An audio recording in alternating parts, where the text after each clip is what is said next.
All right, we are live. It's been a minute. Hope you all have been doing well. And didn't miss me too much. I missed you guys, though, that's for sure. Happy to be back doing these live streams again. And I know a lot of people are going to be watching this on the replay, so a special welcome to you as well.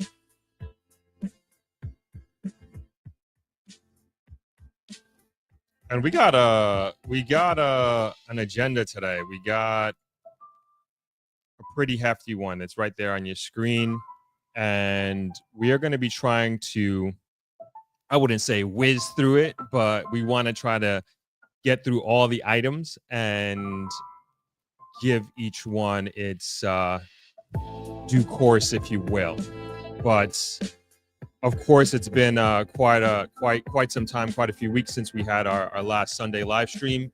So I want to go through our regular. I want to hear from you all. I want to know where everybody is chiming in from, what city, what state, what country. Always love to hear it. Always love to see connections being made in the comment section there. And today should be a fun one. And I want to push some things to the front here that I will continue to announce throughout the live stream today. And this is really for the people who are joining, I would say, on the replay. So it's kind of front loaded a little bit. So those who are unaware, I'm doing a meetup in London on May 3rd. And if you want to come to that meetup in London, we haven't secured a venue yet, but it's happening on May 3rd, more than likely early afternoon. And if you're interested in it, you can click in the description below, fill out the form, and we'll get your email address and we'll get you on the mailing list for that and then confirm everything through there. So if you are in the UK, if you're in London and you want to be a part of this meetup, more than welcome. It's open. We have limited spots, so we definitely need reservations for people who are going to come. And we'll let you know exactly where we're going to be meeting. So that's in the description below. Let me see if I could actually throw that in the comments section so to make it a little bit easier for you. But that is definitely happening on May 3rd. Let's go. All right, here we go. And so right there, yep, if you're interested in coming to the meetup, you can click the link there. I threw it in the comments and also in the description below. Also, we're doing for those who are unaware, we're doing a fundraiser for my family's nonprofit organization, the Negril Education Environment Trust, and we're raising $45,000 for our trip to Japan to represent Jamaica. So we're taking 12 students from Jamaica to Japan to represent not only Negril, not only Westmoreland, but Jamaica as a whole, as we were invited by the Japanese government for the World Expo 2025, which will be taking place in Osaka. And so we're taking that trip in August, and we'll talk more about that a little bit later. But if you are so moved to donate, we would really appreciate that. You can go to neetja.com. It's also in the description, and you can make your donation there. We did a live stream, 12-hour live stream a few weeks ago in aid of raising funds for that trip. So that's all the housekeeping for now. A lot of this stuff will come back and we'll circle back and we'll go into detail. But again, just want to hear from you all to get started. What city, what state, what country you are chiming in from. And after that, we'll go ahead and get the agenda started. Justin, thank you so much. You've been too kind. You've been so kind. Thank you for the donation.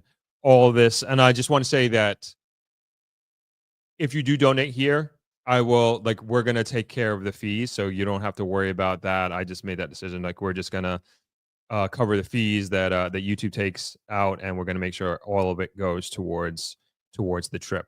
So thank you very much for the donation, Justin. I know that's not your first one, and very much appreciate it. All right, let's go to the comments. Linda, good to see you. Evelyn, thanks for hopping on. Integrity Longevity, greetings to you as well. It's Mickey. good afternoon. Chiming in from Canada. Kemi Apple, happy, beautiful Sunday to you as well. The Foreign Speculator, good afternoon, evening from London. Great to see you. Great to have you on. Janice chiming in from California. Nice to have you. Hey, Lisa, how's it going? Happy Sunday from Connecticut. Anik Dion, good afternoon from Montreal, Canada. Nice to see you.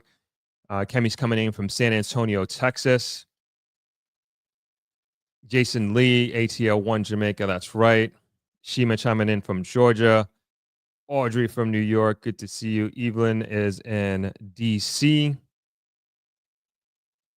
Oops, that's my own comment. And then good afternoon, Throp. Welcome back. Missed the live events. Yeah, me too. I miss doing them. I love doing these things. I'm gonna keep doing them no matter what. Even when I'm traveling in London, I hope to do it. It might not be on Sunday, but we'll definitely get some streams in when I'm traveling. I'm not gonna forget you guys. And then is in Florida, USA. Patrice in Palm Beach, Florida. Awesome.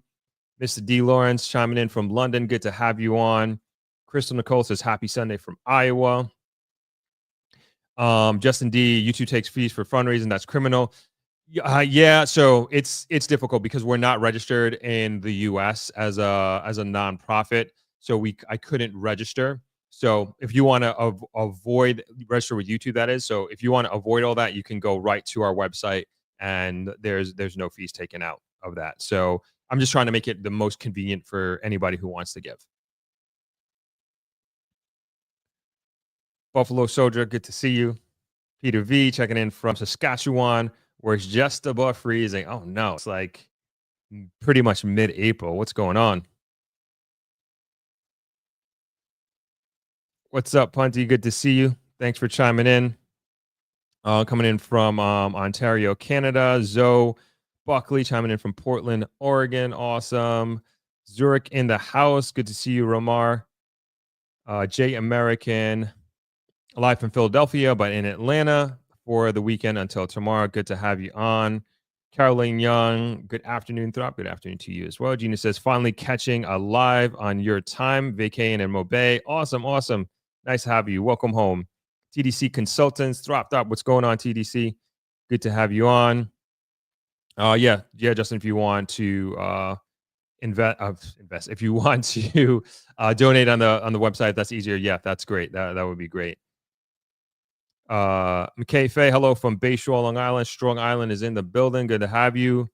Marva Roberts, hi Thought. Please talk about buying land too. Most of us would like to build our own, but buying is so expensive. Can't afford to buy and build. Have a happy Sunday.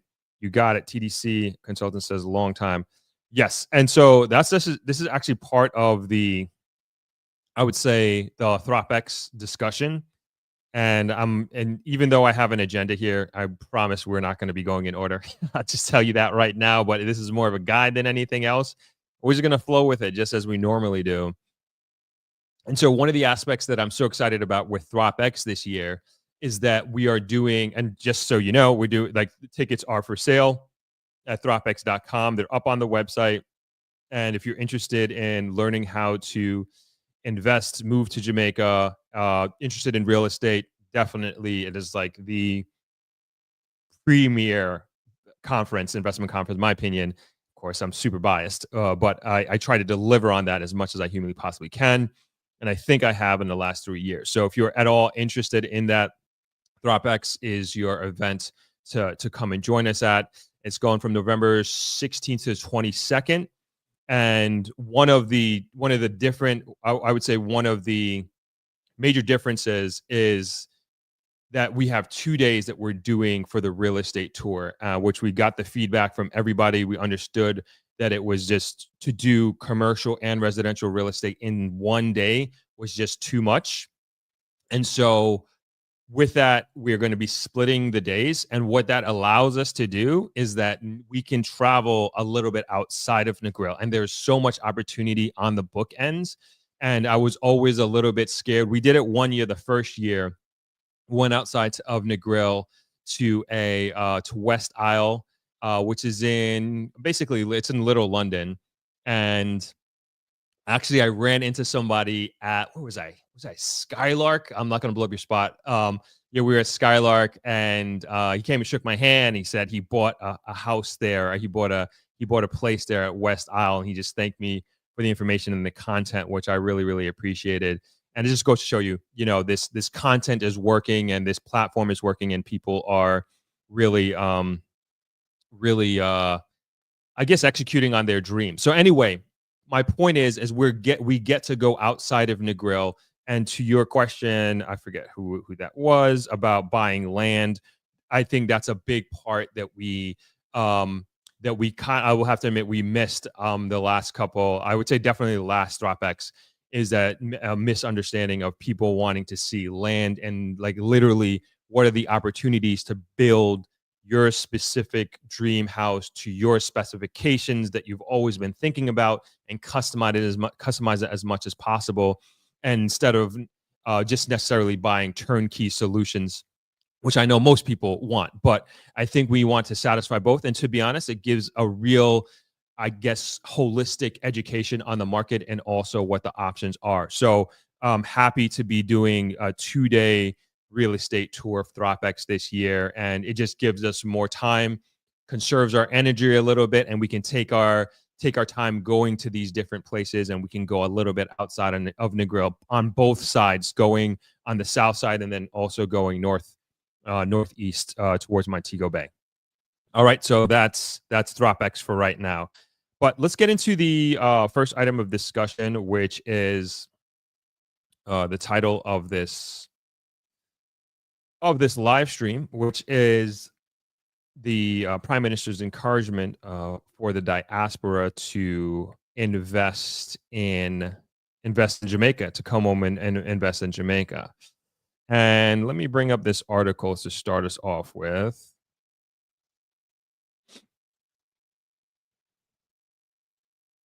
There we go. And so we're gonna we'll bounce it around a little bit with the article. Let me take down this banner. Excuse me. We'll bounce around a little bit with this article. I'm not going to necessarily read the whole thing,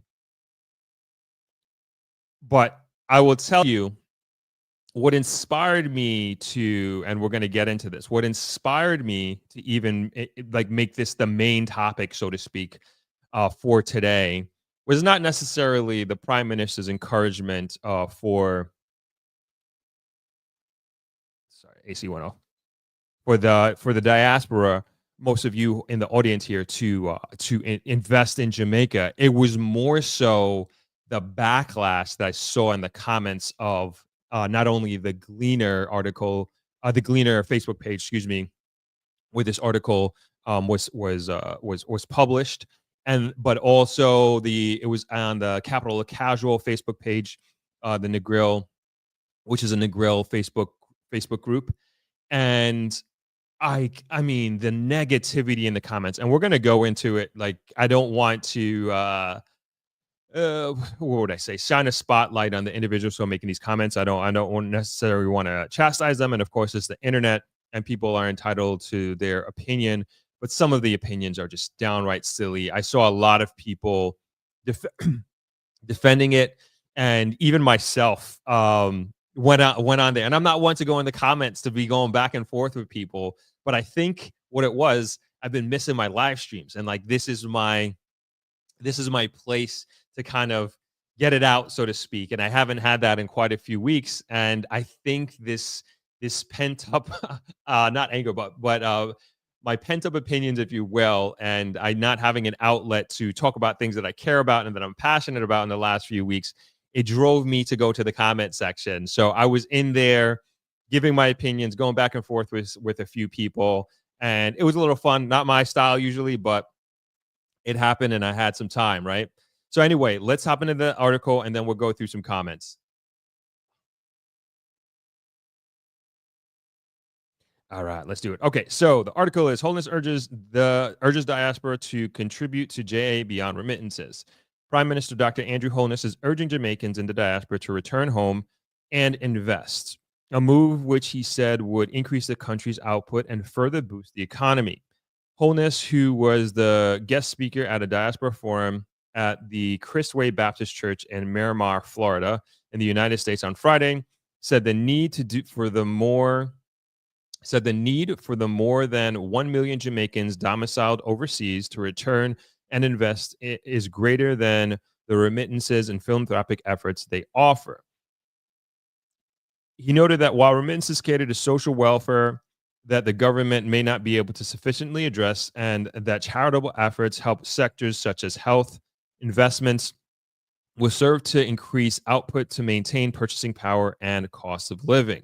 He said the latter is a major challenge requiring that upskilling and further training take place within the labor force. It means that we will have to bring in new businesses and new industries in Jamaica, Holness said Holness. He said that to do this, the government must mobilize the Jamaican diaspora. Yes, we want the remittances. Yes, we want the great philanthropy that you exercise for our country. But I want you to buy homes in Jamaica. I want you to come back with the AI technology. I want you to come back with the cybersecurity expertise and set up businesses. Yes, I want you to come back to Jamaica and invest in Jamaica and help us build that economy, Holness said. His clarion call comes amid increasing public discourse about the possible involvement of Jamaicans living abroad in the political process and whether the group should be allowed to vote. Roughly 1.1 million Jamaicans, including descendants, live in the United States, approximately 800,000 in the UK, and some 300,000 in Canada, countries with the largest concentrations of Jamaicans. Holness acknowledged that not everyone will heed the call, mentioning mitigating factors, which include poor road conditions and healthcare. I understand that I am not expecting everyone will heed my call, but if it's only 10, it's a big start. Bring the new industries in, said Holness. He said Jamaica is at the inflection point in its transformation journey, likening it to a caterpillar's transformation into a butterfly. At the same time, he noted that there is a paradox of progress and a displacement of progress, where some feel uncomfortable and excluded from the argued transformation underway. So what I'm instilling you to do this afternoon is to explain what I've said to you, to your family back in Jamaica, because you easily relate to what I have said to you because you have the lived experience here every day, said Holness, arguing that the U.S. states and cities have the economy to support maintenance and development. He concluded that the lack of resources fuels migration, noting that this has been the case for Jamaica. So it's very important that whatever you vote for and whoever you vote for, make sure you are voting for the maintenance of good economic management, whatever color you prefer, whatever household you grew up in, whoever is your favorite leader, whoever inspired you. And I'll say to you this: vote for the best interest of Jamaica, said Holness. He said this during, I guess we read the whole article. He said this during the transformation journey. Whoever is at the helm must assure, if not guarantee, those who have been displaced that the process will be fair, inclusive, and equitable. And that's the article. And I'm going to, like I said, I'm not going to show the people commenting. I don't want to have them chastised or anything like that. So that's the article. And obviously, this is very much along the lines and themes of this channel. Before the Prime Minister even said this is something that I've been advocating for such a long time. And it really sitting on the foundation more than anything else is that it's on the foundation of my belief that the direction that Jamaica is heading in is a very positive one. And more than anything else, it's like I want us Jamaicans, that whether here or abroad, to be a part of this in a big way, and not only in terms of reaping the benefits from the trajectory that Jamaica is on, but also being a part of the process of achieving prosperity across the board. And so that is kind of where I would say one of the big pillars that this channel really lies on or sits on. So let's get to some comments. And like I said, the internet is going to internet, and everybody's entitled to their own opinion. And I just want to debunk, challenge some of these opinions, and a lot of them we are very familiar with. We've heard before. Some of them I can understand, but I also think a lot of it is from people being misinformed. So anyway, All right, let's get to this. Let's get to this one. Again, not naming names here. Just trust me that these are real comments. And in the context that they are commenting based on the article that we just read and we just went through. All right, so this one person said, "Nah, as bad as the US is right now, I can still make more money than the PM salary per year. I'm too used to this to return to use to little or nothing. I can't invest something when I ain't earning much back in Jamaica. That's all bills and less enjoyment. I ain't dancing to the paycheck beat. I'll send the remittance and visit regular to spend some of what I've earned in the US. The truth is, Jamaica is amazing with food, culture, and vibe. However, the reality is the crime rate, health system, corruption, and lack of job opportunities mixed with underpaid is not it." So that was a lot, of course. That was a lot. And I will say to comments like that, right? And let's take this piece by piece, right? And starting with the negative, I was going to say starting with the negatives, but pretty much all of it is negative for the most part. But all right, let's start with the crime rate situation, right? And we acknowledge that this has been a challenge for a while, right? This has been a challenge, and the crime is it's just like anywhere else. Like if you don't feel safe, you're probably not going to invest there. You're probably not going to go there. And safety is always like top of the line, and I get it and I understand it. But it's like comments like this. I look at it. They're making Jamaica out to seem like it's this place you just can't go outside, or if you go outside you're gonna get robbed, you can't enjoy life here, and it's so dangerous that you just have to go to work and to your home, to school and home, or to a restaurant and a home, and that sort of thing. And that is just not the reality. Last month I did a vlog challenge. I'm not sure if everybody's aware. I did a challenge where I tried to vlog every day for the month of March. I got about 80% there. It was a lot tougher than I thought. But one of the inspirations for doing this vlog is for the mindsets and mentalities of this comment that right here talking about the crime. And as I always say, like, crime is like, you have to look at the crime itself, right? And fortunately or unfortunately, a lot of the crimes that take place, and the violent crimes specifically I'm talking about, take place in Jamaica are domestic. They are amongst people that know each other.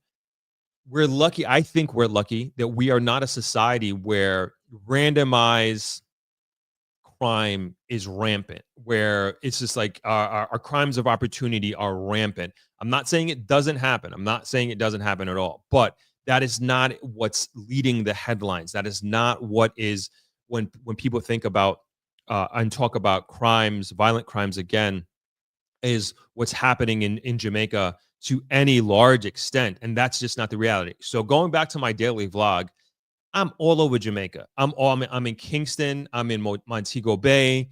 Of course, large majority of it is here in Negril. And I've been here almost 19 years, and I wasn't born. I mean, for those who don't know, I wasn't born here. I didn't grow up here. I adapted and learned how to live here over these years. And through my vlog, I went about my normal life. I'm training for a marathon. I'm training for the London Marathon that's taking place at the end of this month. We're about 2 weeks out, just so you know. And I do all my training here in Negril. I did an 18-mile run yesterday, and I'm on the roads. At at dawn, the sun is just coming up, and I'm seeing other runners. I'm seeing people go about their life, and it's crazy. Like, it's just crazy to think that people, like, I don't know what you imagine Jamaica to be when with comments like this. And if you're putting yourself in a place of, like, if you live here, like, this is what, like what does that look like for you in your mind, for you to put out a comment like that, to say that the crime is so crazy, you'd never live here, you'd never invest here. And as I go, and like one of the purposes of getting out of Negril is like, I don't want, and I've heard this comment before, is like, oh, you feel free in Negril because everybody knows you in Negril. Negril is your home, and certain things won't happen to me because I'm Throp. Like that's silly. That's silly. That's not true at all. I go to there's nowhere in Jamaica that I go to and I feel fearful of my life, or I feel as if I can't go here or can't go there. It was a beautiful experience. Like just two highlights that I did during the vlog. One of them was there was a 5K, 10K, and I made a vlog. I feel like I should be putting these in the comment section here, which I will.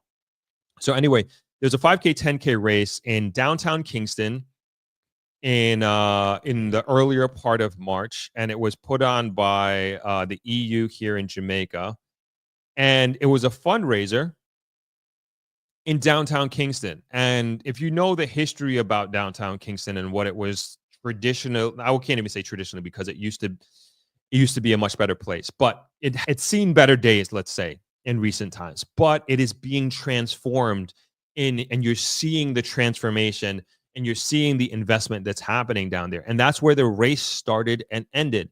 And we went through they have an art walk there. Part of the race went through that, which was beautiful. And we're on that. I guess yes, it's definitely a highway you're running. But what I saw there too was like over 3,000 people ran there. They ran this race, and this is like incredible community, incredible community. And I think, and I just did a podcast Thursday. I won't say who it was and what it's about, but we did shot a podcast on Thursday, and like I asked the person, I was like, who do you think has a better life? People living in Negril or people living in Kingston?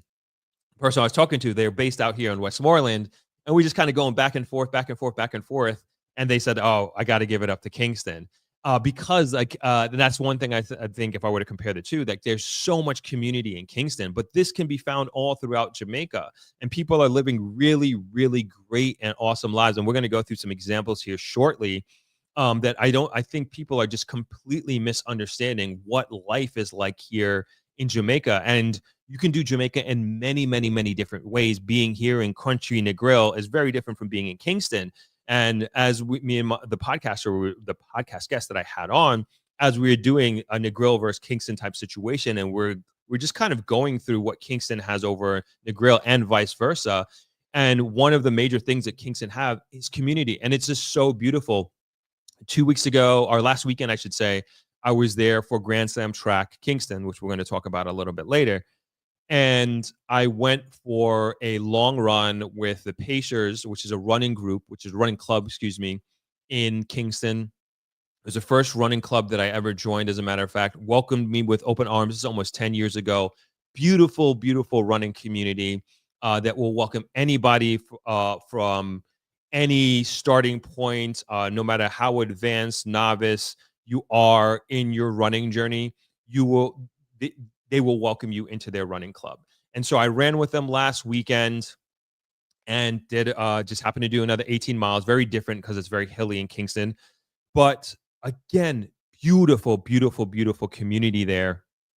And it made me look at Kingston differently, because we started the run at like 5:15. So you kind of see and feel the city waking up, like both from people traversing their Saturdays, but then also from the sun rising over the mountains. And it's just like, it's visually a beautiful place. And we are running through the suburbs of Kingston, and I was just like, man, I'm so freaking lucky to be doing this. I'm so lucky to be able to, one, have the physical and health means to be able to get up and run, and then also to be running with these amazing people. And all these people like are doing, like, I don't know everybody who showed up. I would say close to 50 people who showed up for this long run. And it was also, that particular day was also for charity, if I'm not mistaken.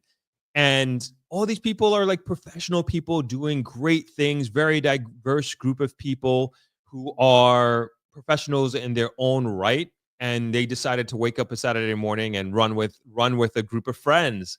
And there are many other micro communities, if you will, just like that in Kingston and throughout the country. And people do normal, regular things just like that. And I think a lot of that stuff, that lifestyle stuff, is completely overshadowed. Another thing that we were talking about on the pod was the jealousy that we have with like a place like Devon House. And you go, I was in Devon House a couple weeks ago, and then you go there on a Friday or Saturday night, and it's just beautiful to see so many families coming out, getting ice cream, going to different restaurants, young people, teenagers. Like I used to hang out at the mall, like they would come into Devon House and hanging out with each other, and this becomes like their meetup spot. And it's just so dope that those places exist to formulate and to foster community. And this is just like one, like my lived experience micro example that I'm sharing with you all, but this is just regular. And then you bring it back to, here in Negril. I mean, forget about it. Like me and my friends here, like we're always going to different restaurants. The beach is the beach to us. We maybe take it for granted a little bit, but it's there and we utilize it. I know. When's the last time I swam? It's been a little rough here, but I swam last week. As a matter of fact, what am I talking about? I swam like a few days ago, and it's just so nice to have, and so nice to meet up with people out here. And I would say, and I was also explaining this to my friends, like finally there's like more younger people in Negril than there were before, at least when I first moved here. And when I first moved here, I talk about this on the pod as well. It's like all my friends were my dad's friends because it was so hard to meet people here. And like the young people, there just wasn't a lot of young people here. And I would say young professionals, put it that way. And you're seeing the young professional crowd grow here. And that is also specific to Negril, but that is from like an organic standpoint of like the kids becoming adults, like the Negril kids becoming adults. And then you're seeing a lot of people who are moving, like first generation Jamaican American, who are leaving the United States and moving to Negril and calling their home. So you're seeing that population grow. And I always try to welcome those people as much as possible, hug them up, and not just America, Canada, Europe as well, who are just leaving those countries and calling Jamaica their home, and calling Negril their home specifically. And it's just great to see more of a younger crowd here, more so than I had when I first moved here, and seeing just not having a lot of young people, young professionals to hang out with. And that's to me, that's very, very, very important. Excuse me. Let's get back to some of these comments here. All right. So let's stick on that same comment. So you talk about the crime rate, healthcare system. I can't argue with that, to a certain extent. I can't argue with that to a certain extent, because I was having this discussion. We had this discussion yesterday on our Throppers think tank. And so for those that don't know, I do a monthly Zoom call with a bunch of subscribers. And if you're interested in joining, you can check my Patreon out, and you can hop on every second Saturday at 12 o'clock. But anyway, we had it yesterday. And one of the folks who were on the call was talking about the healthcare system and their concern about two of the most vulnerable demographics in that you can have when it comes to healthcare, which is was a young person, which is a 5-year-old, and then all the way up to, I think it was a 70 or 80-year-old family member. And they were just saying, what happens in an emergency here? And that was a concern. Thankfully, nothing happened.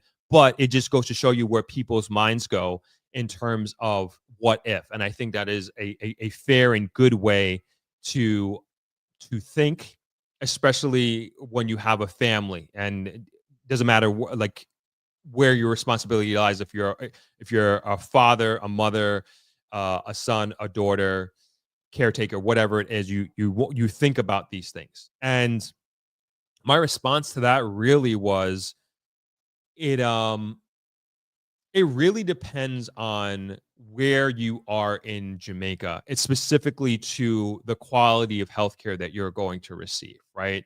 And if I had a fear as it relates to healthcare, it's not day to day. And I always say Jamaica's day to day healthcare is arguably better than the US. And I'll give a few examples to speak to that point. So if I need to go see my doctor, I will see my doctor right away. And some doctors will actually come to you specifically to do the checkup, and you could have that done. You don't got to go to a doctor's office. That's pretty regular. At least I'm speaking for Negril. It could be different other places around Jamaica. Getting lab work, blood work, all of that is done here. Prescriptions, you get everything that you can think of in the United States, especially when it comes to chronic diseases that are that we are genetically predisposed to having. Hypertension, diabetes, you name it. Like all of those prescriptions are readily available here in Jamaica, and it's going to be at a fraction of the cost. And I'm specifically talking US. I mean, I'm assuming everybody understands how expensive and how broken the US healthcare system is and how it can bankrupt you. So I just want people to think about that. And then also when you talk about dental, when you talk about eye care, a fraction of the cost of what it would be in the US. And a lot of healthcare coverage in the US does not cover dental and optical. And so getting that stuff and having access to that stuff in Jamaica is way more affordable and just as good, if not better, than the United States. So again, from an operational, regular checkup, blood work, executive profile, health situation, Jamaica, thumbs up. I think it does great here. Where I would say again, my main concerns lie emergency trauma and like different levels of trauma. So unfortunately, I've had to get stitches here twice. The last time my brother, he split my eye open playing basketball, and emergency, yes, but that's not a car accident, right? But it goes back to my first example of my eye got split open, needed stitches, and I called the doctor. They came here to Travelers, stitched me up right here in this. Well, it was before the studio, but literally this spot, my brother held the cell phone light. Doctor stitched me up. I was good to go. And so that was good. America, I would have to be going to the emergency room. I'd be waiting there, yada, yada, yada. You guys know how that goes. So that was good.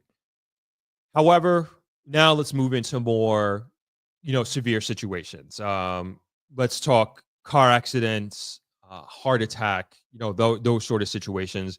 And the two main things I think about, of course, I'm not a healthcare professional by any means, but I'm going again off of my own experience, is you think response time, emergency response time, and then also the facility that you're going to / the competency and professionalism of the personnel at that facility once you go there. So those are the top things.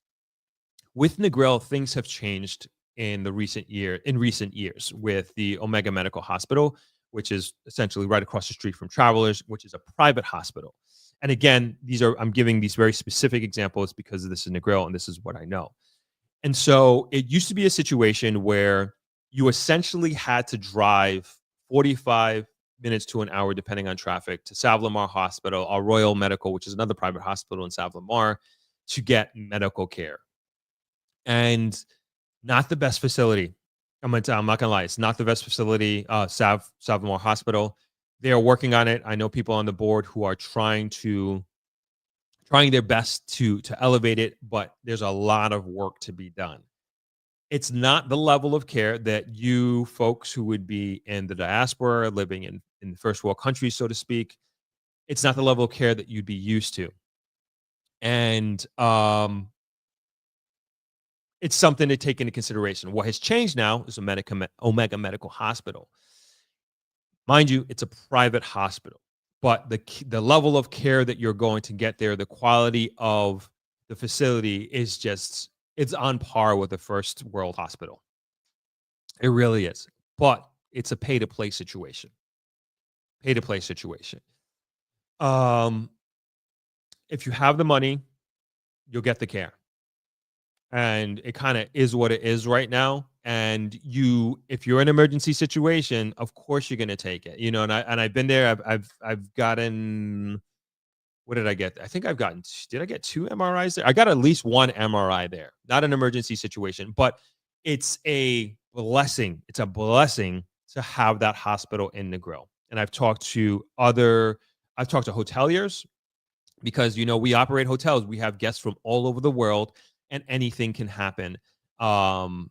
Really, and you just don't know people's medical situation. And I've talked to multiple hoteliers who sent their guests there, and it's a blessing. And those folks, more than likely, they have foreign health care, and they would get reimbursed for their medical expenses. But now let's focus on people who are living here.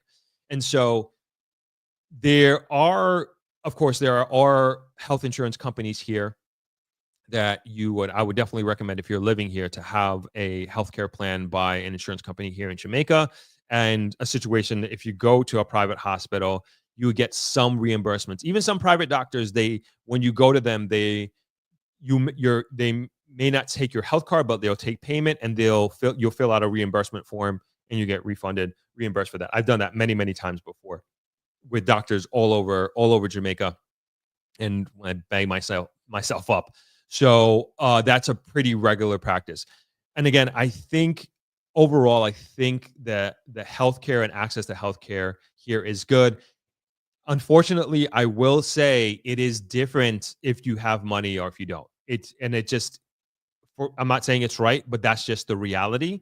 And for most of you folks out there who are watching this, who are living abroad, who have means, you're not, compared to the average Jamaican here, you're not necessarily, and let's just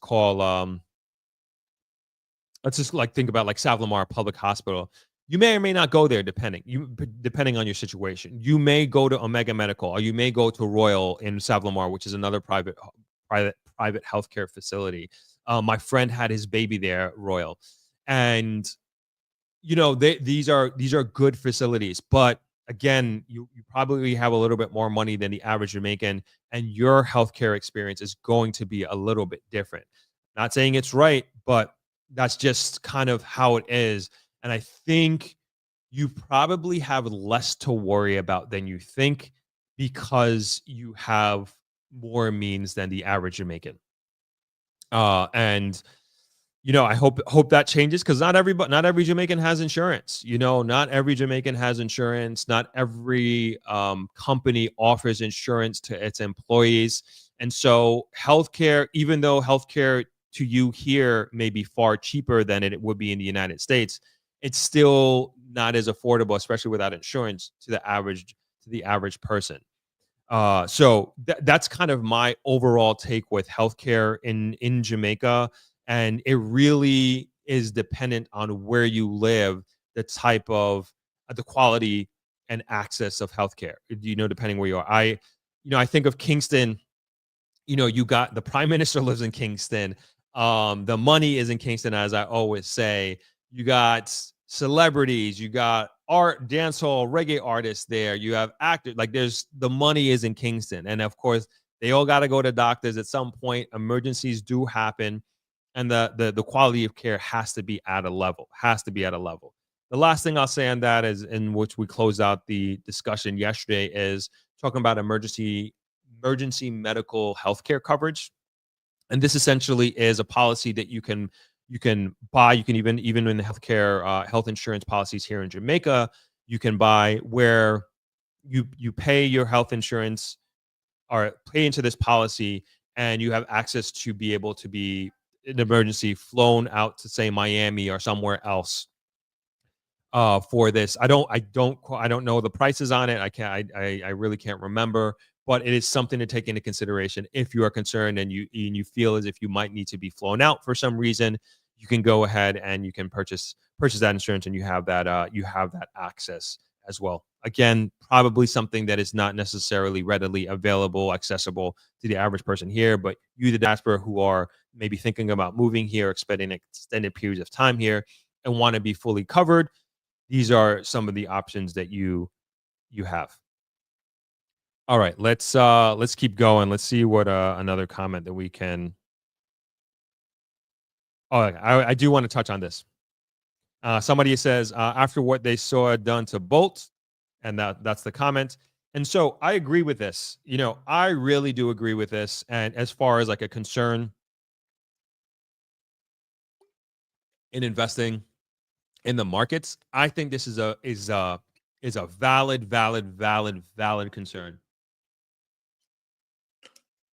And if you all remember, for those who were here and part of this community in the beginning, I said that, these things happen when it comes to investment fraud, money laundering, whatever you want to call it. I mean, think of the Bernie Madoffs of the world. Think of the financial crisis. I mean, forget about it. It happens in the US all the time, all the time. And my main point, my main conclusion in responding to that is this happens, and what really matters here is, how does Jamaica respond to this? How does Jamaica react to this? And honestly, it hasn't been good. In my opinion, I do not think it's been good.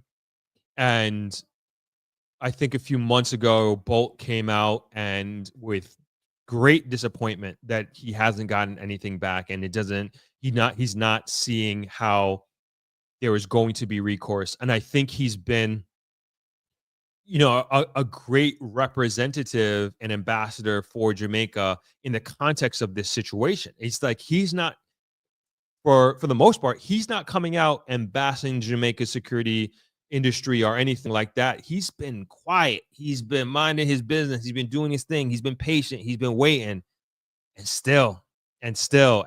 So I'm not saying this is enough to not invest in the equities market here in Jamaica. I'm not saying that at all. I'm just saying that I wish, especially at this time, in terms of how much time has elapsed, that Jamaica in general would have done a better job of finding recourse with this whole situation. And it's still not settled by any means, not by any stretch of the imagination. And so with the equities market and that sort of thing, which is not my wheelhouse by any means, I understand people being reserved with that. And that whole industry just needs to do a better job. And I know this is like a finite small group of people, so to speak, who have ruined this industry in a way. But again, the response is what's most important when these things happen. And there's going to be financial fraud in the future all over the world, in America, in Jamaica. It's going to happen, but it's so important to be able to, hopefully, folks who are considering getting into the equities market or investing in equities in Jamaica, use this as a lesson in staying on top of your investments. And I'm not trying to re-victimize Bolt at all, not by any stretch of the imagination, but it's just like, it's not good. It's not good, the response, unfortunately. Let's go through a few more comments here. All right, so this is another one that I seen here, talking about incentives. All right, so this person says, this has always been, hold on. All right, here we go. This has always been my thoughts on the matter, but Mr. Prime Minister, talk is cheap. What incentives are you offering by your government? It's widely known that foreigners are offered and our Jamaican are not offered the same incentives. It could be tax incentives, and are there any offered? Then why is it not widely known?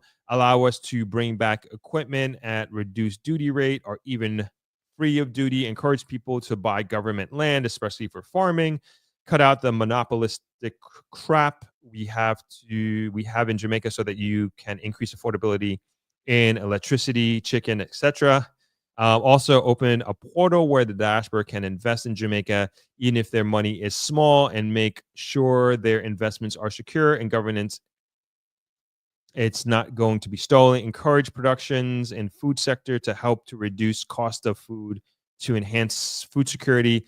Some of us returning to Jamaica has the necessary skills or finance. I see what this person is saying. They want to make it a little bit easier or incentivize the diaspora to invest in Jamaica, which I get and understand, and I think it would be lovely if that happened. I mean, there are incentives, there are repatriation incentives, and in terms of, I'm sure you all are aware of like, if you're moving back to Jamaica, you get a huge tax tariff break on your shipments and that sort of thing. So that stuff does exist, and but I think this person is looking for a little bit more. I'd say yes, that would be great, but the fact that these sorts of incentives don't exist at a level at which you would like it to be, it shouldn't stop you from investing in Jamaica. And it's not stopping these foreign national companies from investing in Jamaica. It's not stopping from these foreign national individuals who have no incentives whatsoever from investing in Jamaica. And it shouldn't stop you. And I'm not saying to stop advocating for this in any way, but don't let that be the reason why you're not investing in Jamaica and getting a piece of the rock. And even kind of going back to the crime situation, as I always say, these billion-dollar investments, these multi-million US dollar investments that are coming in from all over the world, they're seeing the same news that you're seeing. They probably have even more insight than you do. They understand something that you do not. They see something that you do not. What is it? What is it? What is it? And I'm going to go a little bit into what I think it is. And we've talked about this a lot. We'll get into it shortly. And I mean, it's, for the life of me, and I think we have a few more comments along these lines. For the life of me, I just don't get why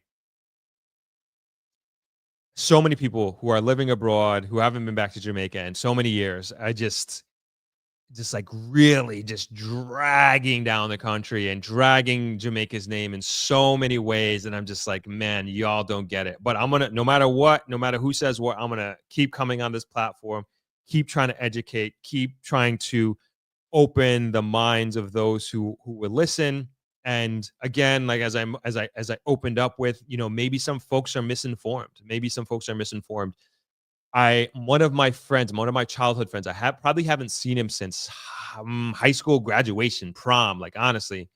He came down, he's staying in Montego Bay, but he came over to Negril just for us to catch up. And he came with his dad. First time I ever met his dad. His dad is Jamaican. And he was just going off on how dangerous Jamaica is and how you never move back and this and that. I'm like, sir. I live here. I'm living here almost 20 years. How can you tell me it's so dangerous here? I'm like, I'm living life. I'm not going to compare lives, but I live a pretty good life. I mean, I would not trade my life in here to be living in New York, or in Long Island where he lives and where we grew up. And that's a great life. That's a great life in its own right, for sure. But there are just so many more advantages in my mind, in my experience, and living here. And I mean, one of them is like just the stress is just much lower here, just automatically. And there is, I don't know, I feel like there's more of an element of living life and enjoying life here and enjoying time with the people that you care about. I feel like that is just more prominent here in my experience. And where in New York, especially, maybe it's New York, I don't know, maybe it's just New York, but man, it is just such a go situation and hustle, climb that corporate ladder. And I'm not knocking it. That's what I grew up in. That's in many, many ways. That's where a lot of my ambition, my drive, my hustle comes from being born and growing up in that environment. And I know what that's all about, but it just doesn't stop. And I guess it's choices at the end of the day. And hopefully, if you're privileged enough, it actually is a choice.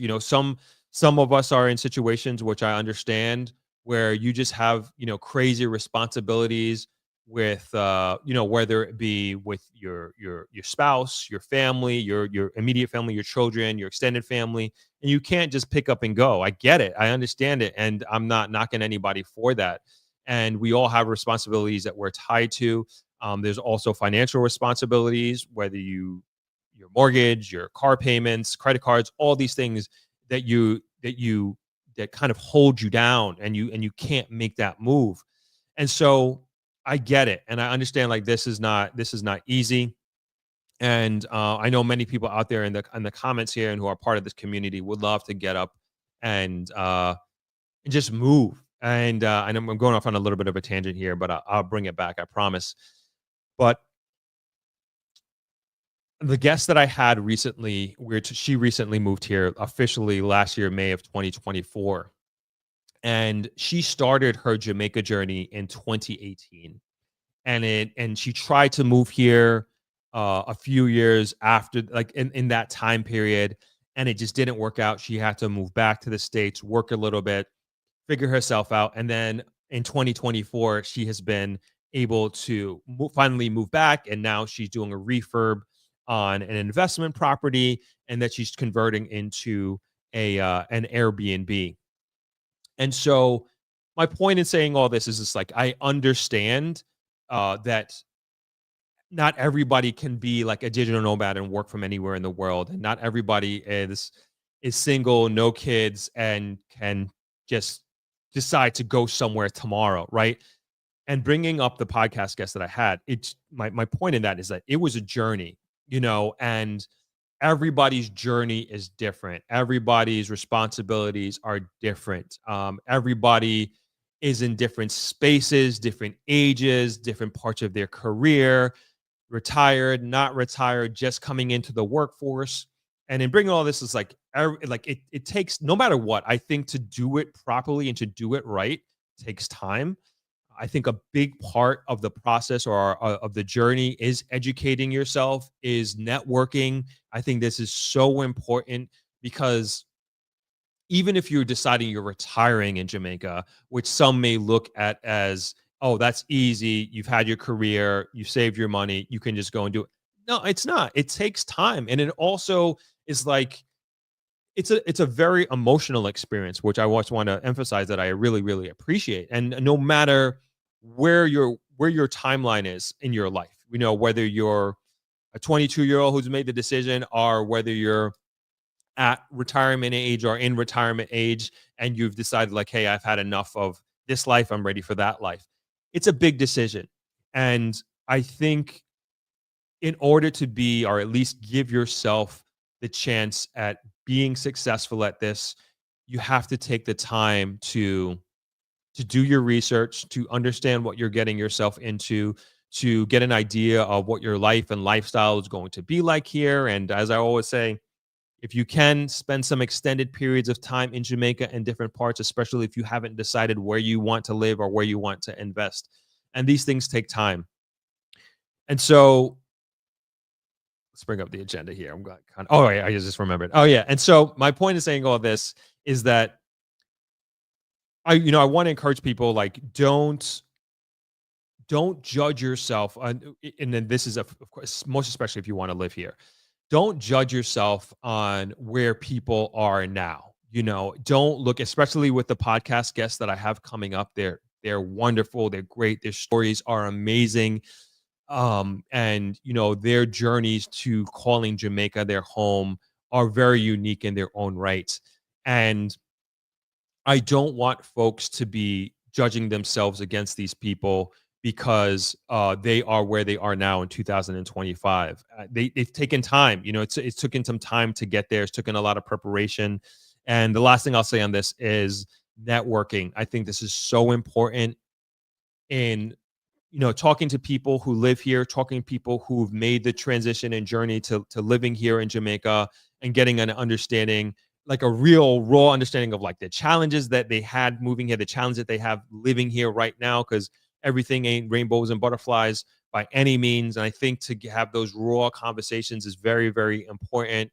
And then what that'll also do, that'll also help you to begin to formulate and start your community are joining a community, because we're human beings. We're very social beings, and having a good community and have like good quality community wherever you are is like very, very important. And if you can start that journey before you actually live here and move here, I think all the better, all the better. Let's do one more comment from this article, then I'm going to go to your comments here. All right, let's take it a little bit to populate. All right, but the comment that I'm looking for is more along the lifestyle. Oh my God, I should have screenshotted these. Um, but it is an argument that I've heard like many times. It's like this referral. Let's open it up to like even this young. I don't know if it's a young man, but this person who was talking about he can make more money than the prime minister living in the U.S. And I don't doubt that. I don't doubt that. I don't know what he does, but it's almost like they're saying that you can't make money in Jamaica. That's what I take when you put something like that. If you move to Jamaica, you're going to be poor and live like a poor person. I think he did say that there are no job opportunities in Jamaica. It's just not true. It's just simply not true. And I think people think, and this is where again misinformation comes into play. And I think people think that Jamaica is a poor country and that we cannot fend for ourselves. And we don't have the means to generate revenue in our own businesses, our entrepreneurship within Jamaica and from the Jamaican economy and Jamaican people. And it's just like extremely, extremely offensive when I see these comments. And what these folks don't understand is like there are many, many, many Jamaican entrepreneurs that are doing phenomenally, phenomenally well. There are many entrepreneurs who have moved from abroad and now call Jamaica home, started businesses here, and are multi-millionaires. And I know these people. I've met them and I've seen them grow their businesses. I've seen them add value to the economy. I've seen them add value to the market in industries that either didn't exist or they brought a nuanced experience to a particular industry that did not exist. And they elevated everybody who already existed in that industry to get better and step up their level. And to think that opportunities of that nature don't exist is so silly, and you don't know what you're talking about. I'm going to bring up some examples of this shortly soon. I also want to say along those lines, and what I think a lot of folks don't understand, and this comes from my anecdotal experience, and then also a report that was done by, oh my gosh, not by the IMF. Maybe it was the IMF. I think it was the IMF. I've referred to this report a few times. I'm going to try and find it and make sure that I bring it up. But there was this report done talking about the lack of competitiveness in Jamaica and that there needs to be more competition here. And it's true. But when I see that, I see opportunity. I see opportunity. And that's what a lot of folks don't understand and don't get. And it was my brother who brought this up to me years and years ago. And he was just talking about, this might be almost 20 years ago. And he's specifically talking about Negril, is that, and the restaurant industry is like, if you open a restaurant and you do the most bare minimum basic expectations of what you're supposed to do in a restaurant, you have good and pleasant service. Your food quality is decent. I'm not saying amazing, is decent and consistent. You're better than 90% out there. Granted, the restaurant game has changed from 20 years ago. There is a lot more competition, but there's still so much more room for competition in the restaurant industry. But you can apply this to so many different markets in Jamaica, like almost right across the board. Retail, even just like if you're opening a store with good service that always have items in stock, like that sort of thing.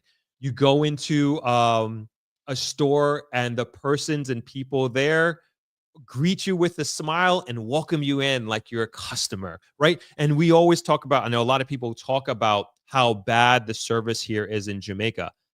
I'm not going to say we have the best service in the world. Like, I'm not going to say that at all. And to me, this is great opportunity. If you come here, you open a business and you invest in our people, you invest in the people here, especially the young people, and you train them up, you show them what customer service is supposed to be like, and you build and maintain standards for your business, you're going to do exceptionally well. Construction business, to me, this is one of also a great opportunity. There is a severe lack of labor in Jamaica, specifically in the construction industry right now. And even my friend who the podcaster friend who I had on, podcast guest, friend who I had on, who I was just referring to, she's doing the refurb. It's been very hard for her to find tradesmen because there's so much construction going on in Jamaica right now. And everybody's all over. And so, again, if you have experience in construction, you will have a trade that you are good at, whether it's fixing ACs, carpentry. I'll give you another example. Like the most trusted carpenter that I've worked with, and let me give me a second here to build a little bit of context. Carpenters, at least here in the West, they are like in overdrive demand here. There is way more work than there is carpenters. That is a fact. I've never met a poor carpenter. I'll tell you that, because it's impossible. Like, they always have work. They always have work, because there's always work to be done. And so anyway, so the carpenter that I trust the most, he's Jamaican, but he lived abroad for X amount of years. And I believe, don't quote me on this, I believe that's where he really, either he learned his carpentry skill, or at the very least, he upped it to a high level, international level of professionalism. And the guy is fantastic. And I've worked with many carpenters over the years. And one of the worst parts about working with carpenters here, again, is because they're overworked, they won't say no to a job. And so they'll have, like, and this has happened many times to me, make a deposit, even building the studio, make a deposit. They say they're going to show up on Tuesday. Like, literally months later, the guy shows up. It happens regularly. But this guy, no. He got his skills and training from abroad. He came here. He started his own company. He has his group of guys. He trained them. He holds them to a standard. Every time I'm doing a project, this is the only guy I'm calling. He's more expensive than the average person. Don't get me wrong. And I will pay that premium, eyes closed, no question, because he has proven himself to be reliable, and also the quality of work, his work is superb. And so that is an example, a personal example that I can give to you, of like somebody living abroad, coming to Jamaica, starting their business, and having a skill and starting a business that is, he does the basic. Like, if you call a carpenter or a tradesman in New York, you expect them to show up at the time that they promised that they were going to show up, and then also to get the job done. He's doing that, and he's killing it, and he's doing very well. Again, the only carpenter that I will call. So that is an example. And so, kind of getting back to what I opened up here with this gentleman's comment, talking about, you can't make money in Jamaica, or you're going to be poor if you move here, or he makes more money than prime ministers. Great. What's your expenses like, homie? And I don't know what state he's coming from, but I've met so many people who will move to Jamaica and say that, like, they can save so much more money here. And I'm sure if you're making prime minister money, whatever his money that he's making, I mean, one, the taxes that you're going to be taking out in, let's say, New York, but then also, what are you paying? What are you paying for your lifestyle? I mean, just to buy groceries, car payments, house, all these things. I mean, to go to a bar, to go to a restaurant, you're paying a fraction of that cost here in Jamaica. And as much as we want to talk about the bad service and everything like that, there are places, many places in Jamaica that have phenomenal top tier, world class service and food all over Jamaica, all over Negril, all over Kingston, all over Montego Bay. And so, as much as we can complain about the bad, if you know the places to go to, forget about it. You're enjoying life to the fullest. You're enjoying life to the fullest. You're enjoying your experiences to the fullest. And there's so many out there that I don't know of, that I haven't experienced, I should say, that I am very much looking forward to experiencing. So there are a lot of great, amazing services that are out there, experiences, restaurants, tours that you can go on that are without a doubt world class. Overall, for sure, Jamaica has some work to do. But if you go to professional places, most of the hotels up and down this strip, most of the good restaurants up and down this strips, even the Negril strip I'm talking about, even the cook shop. There's many cook shops that I have recommended on this, and all the recent podcasts that I've done, we talk about the great cook shops that are here in Negril that are very, very affordable, that have good quality food, good service as well. And so I just want to make that clear that it's definitely not all doom and gloom by any stretch of the imagination. Banks are different. Like, I'm just looking at a comment about the banks, which is like ridiculous. That's a different story, without a doubt. We can say that for another day. But there are, there are places with great service out there, and of course there are many opportunities here in Jamaica to do well as an entrepreneur, as a business person, and there are many ways to make money here. And so, with that, let me go to the comments. I've kind of been ignoring you guys for a while, not on purpose. I was trying to get these comments out the way from the Facebook post there. But I want the next hold on, agenda item here that I want to go up is the car meetup, and it ties directly into opportunities, lifestyle, that sort of thing. Damn, we've been going over an hour. talking. All right, let's get into some comments here. Sorry I didn't save any of them. Let's scroll up a little bit. All right, Programmer Dude says the best times in Jamaica is now. I agreed. Shona, what's going on? Happy Sunday, beautiful people. Yay, the Sunday live streams are back. Yes, they are. GB says infrastructure needed so people can invest in Jamaica. Don't wait till all the infrastructure is in to invest in Jamaica. It's just a poor investment move. Think about it. Unless you truly believe that Jamaica will never invest in infrastructure, or Jamaica will never have good roads, Jamaica will never have a bridge that it's building right now, that Jamaica will never have its water situation figured out. If you believe that, then don't do it. Forget about it. Don't do it. But if your strategy is to invest in Jamaica after all this infrastructure is put in, then of course, I think that's okay too. But just be ready to pay a premium. Just be ready to pay more than today.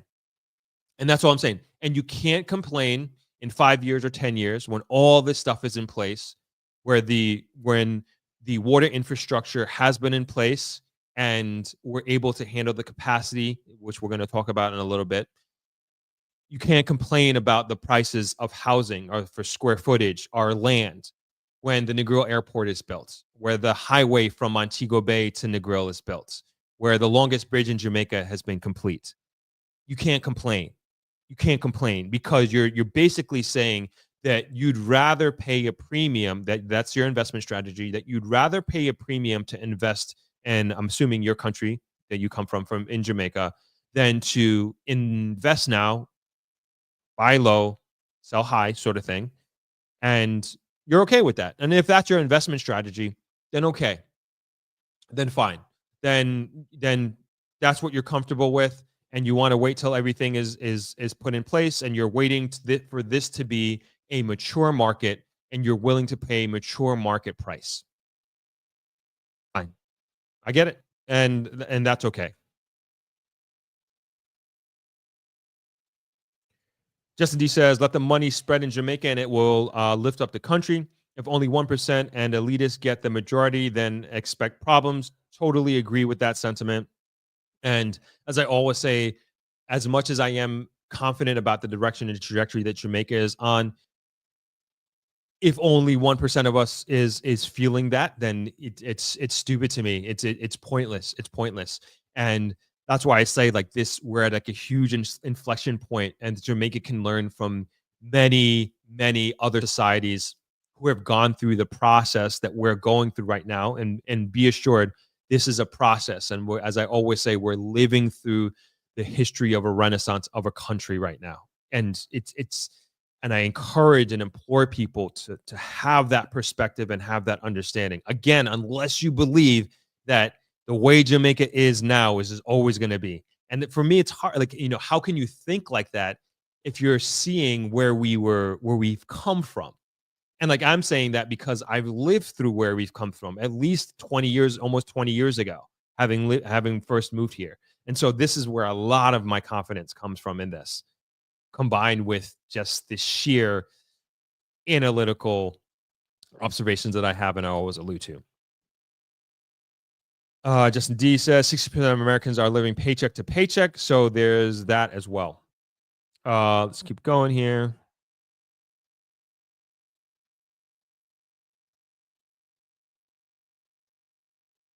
Janice Moore says, it's the aesthetic culture and mindset. Malawi is poorer than Jamaica, and they don't have our crime rate. As we have told that poverty caused crime, we have to change our minds culture. Agent 79 says the crime myth is out of date and one I dislike. I feel safer in Jamaica than most parts of London. Fair enough. Tourists are safe in Jamaica. That's a fact. 100%. Less than 1% of crimes. I think it might be, yeah, it's way less than 1% of crimes are committed against tourists.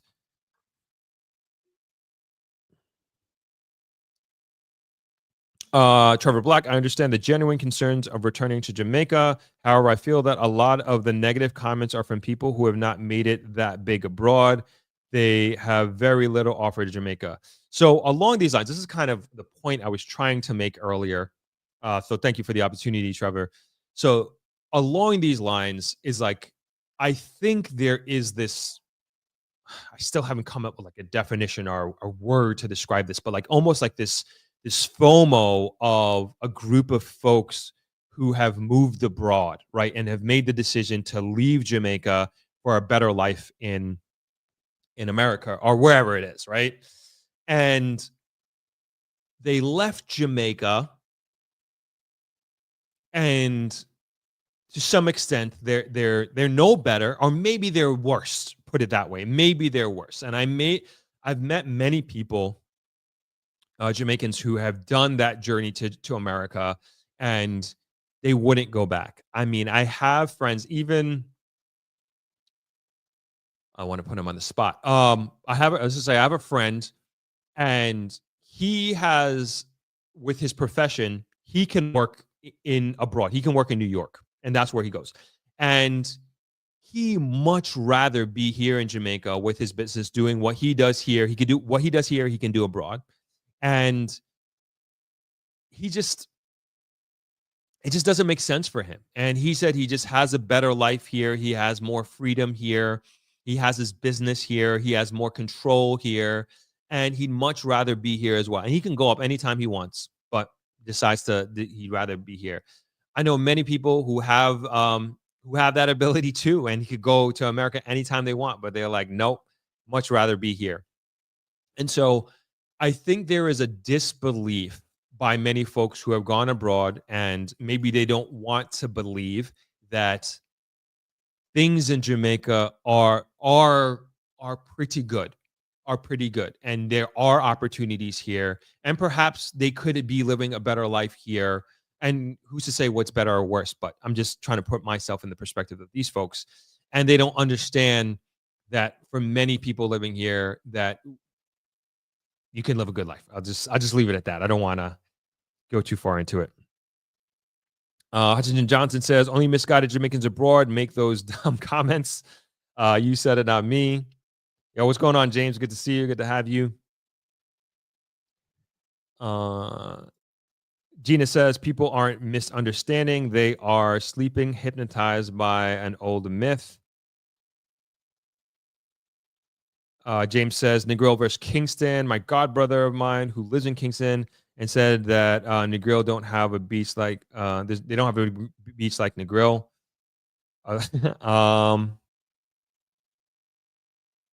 Anik Dion says, I spent the past 15 years going to Jamaica to see my 3 stepchildren following the death of their dad 10 years ago. I traveled all over Jamaica with them from a young age, never felt unsafe. There you go. Callison says, Throp, first, great running into you the last December at Travelers. Awesome. Oh, yes, I remember. Now, to crime, please don't dismiss the concern. Truth is that it's locals / families and friends to a great degree who hype the crime problem. They are the ones who say, do not go on the road, don't stay out after a certain time, don't go here or there. Who should we trust? Fair point. And I was explaining this to I don't even know who I was talking to. Oh, it was on the podcast I did. So to a certain extent, all right, I'm gonna bring my dad into this. And I'll say, when we were growing up, and again, this is a different Jamaica. You know, we're talking about the 90s here.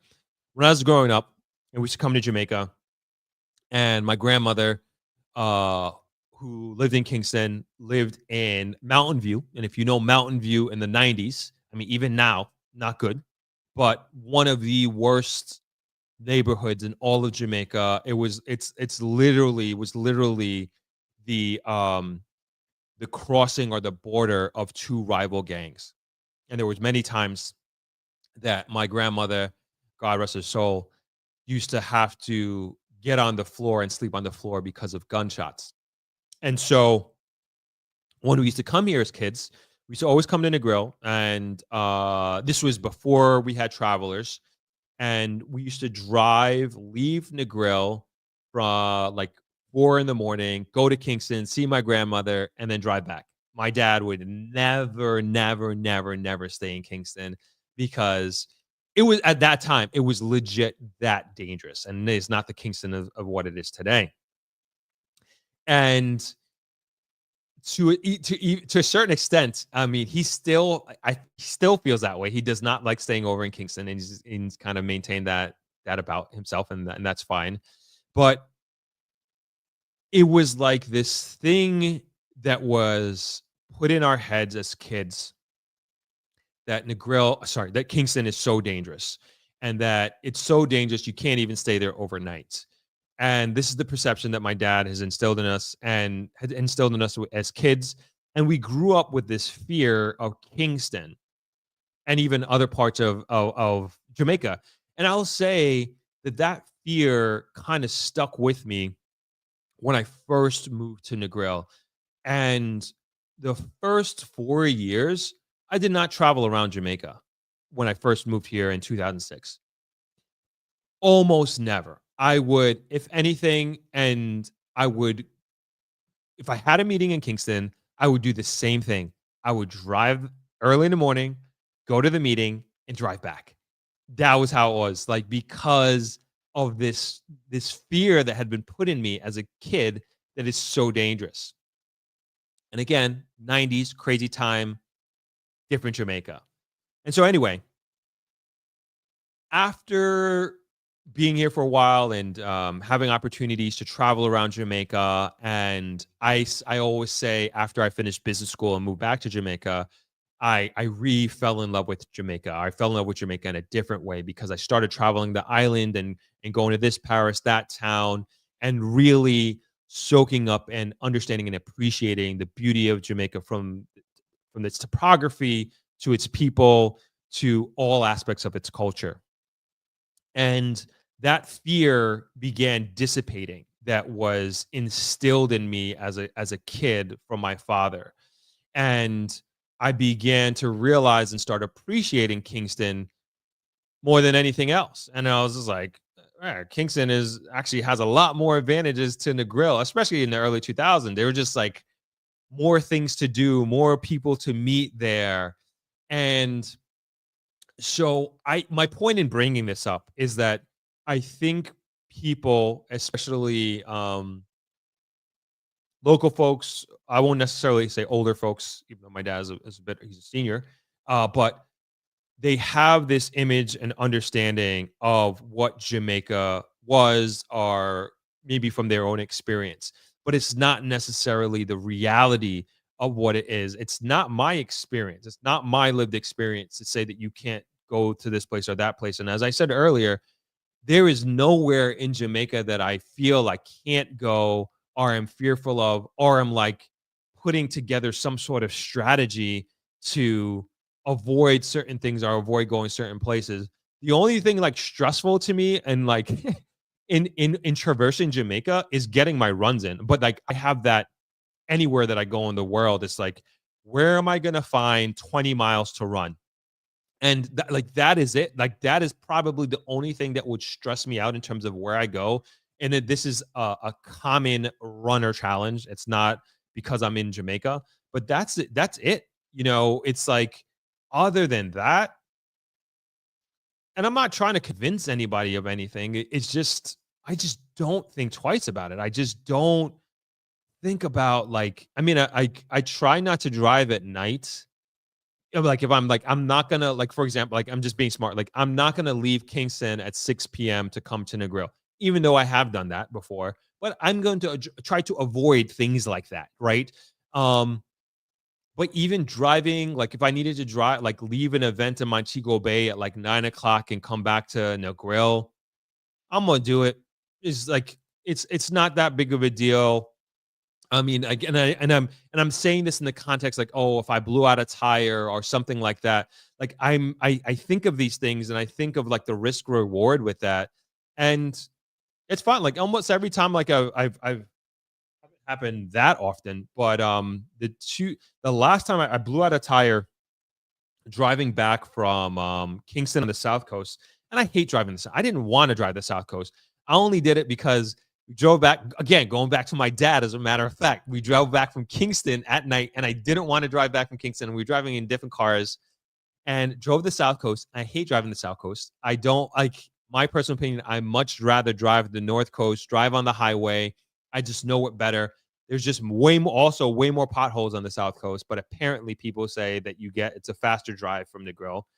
But anyway, my dad and my brother, they were ahead of me, got a flat tire in was it Belmont? I think it was Belmont. And I mean, my dad was like scared to death. Like I was fine. Like I was by myself. I was driving by myself, and they were just calling, making sure I was okay, and I was fine. Like somebody stopped. They were like, "Hey, everything okay? You got a spare?" I was like, "Oh, I got it. Don't worry about it." And he's like, you can drive up the road, and the police station is right there." I didn't know that, and I drove to the police station, changed a tire there, and I was on my merry way. And this is the middle of the night. Like, when I say I was by myself coming back, thankfully, less than an hour from home, I guess, at that point. Didn't think anything of it. Like I wasn't scared. I wasn't like, oh my God, what's gonna happen? Who's gonna help me? What am I gonna do? Anything like that. I'm gonna be robbed. I swear. But you try to avoid situations like that. And it's more so somebody is gonna stop to help. And just like that, and I knew that was gonna happen. People are gonna stop to help and assist in any way that they can. And I was fine. Nothing happened. It was uneventful. My dad was probably not probably. He was more concerned than I was. He honestly was. But it's like situations like that you may want to avoid. But even if stuff like that comes up, I'm fine. And again, I'm speaking from obviously a male's perspective, and so I completely understand a single woman. It's different, and I get that, and I'm not speaking from that perspective. What's up, K Rose? Good to see you.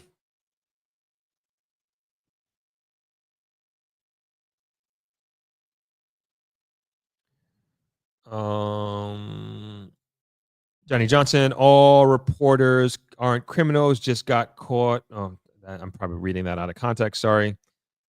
What's going on, Simone? Good to see you. Kemi Apple says, let's encourage those commenting about their concerns to think of ways to be the solution they want. I have concerns, but I'm creating contingency plans to solve my own concerns. I think that's a smart way to go about it. It's fundamentally broken of the healthcare system in the U.S., James Apple says.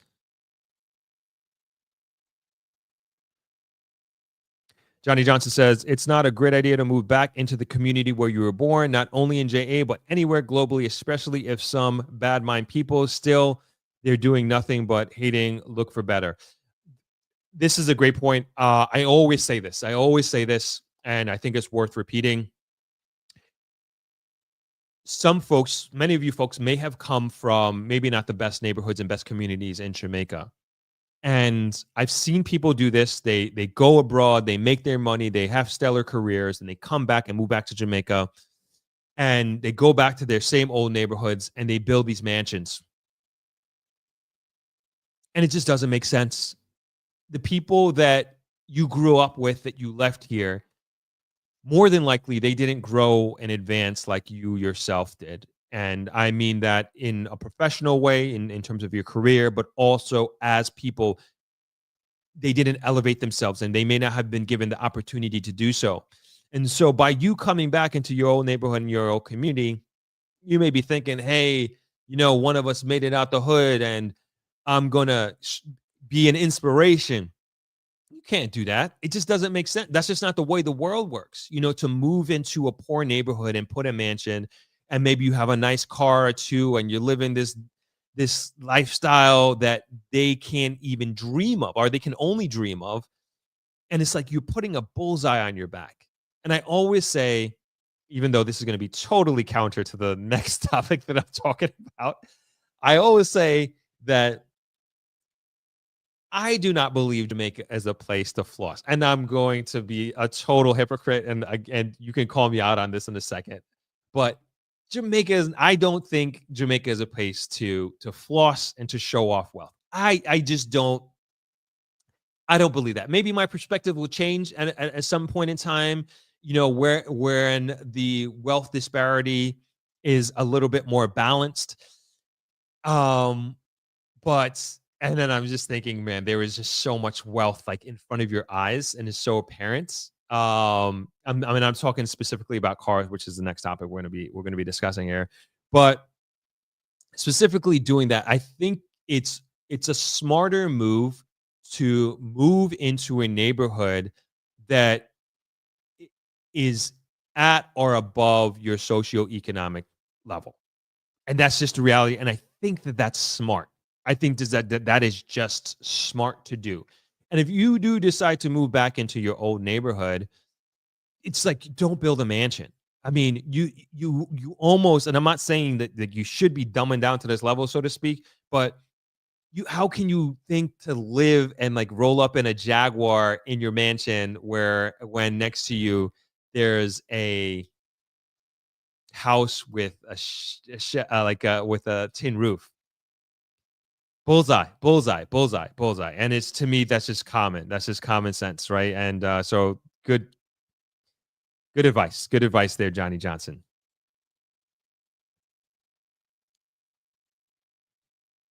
Callison says, Throp, have to smile when you spoke about your healthcare experiences. Remember, you are one of privilege, much like a friend of mine. Wish your experience was the norm for all. Unfortunately, not.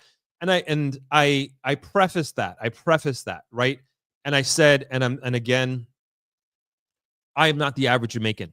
I recognize that. And that's why I said most of the people that are in this community, in the Throp community, the majority are Jamaican diaspora. That's just what it is.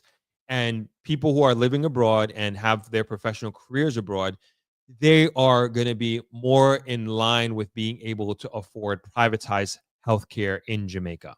And so that I hope, I guess I didn't do a clear job on that, on making that stipulation there, is that this is not the average experience. Like, and I said that the experience here is different based on your income, your healthcare experience, and that's the reality. And I understand and I recognize that. And like James said, a spade is well, a spade is spade. Janice Morris says, healthcare system is the same worldwide. It's money versus non-money. Money, it's insured versus non-insured. And unfortunately, the same is here. And I'm not saying and I'm not saying that like it's an impossible situation if you don't have money in Jamaica. I'm just saying your experience is going to be different, right? And so, for example, you're just going to be seen way faster than in a private hospital than a public hospital. Like that's like I would say the main difference. There are good doctors in public hospital. There are good nurses, even though they get a bad rap. But there are good, I just say there are good health professionals in the public health system here in Jamaica. But excuse me, the main thing is you're going to wait. You're going to wait.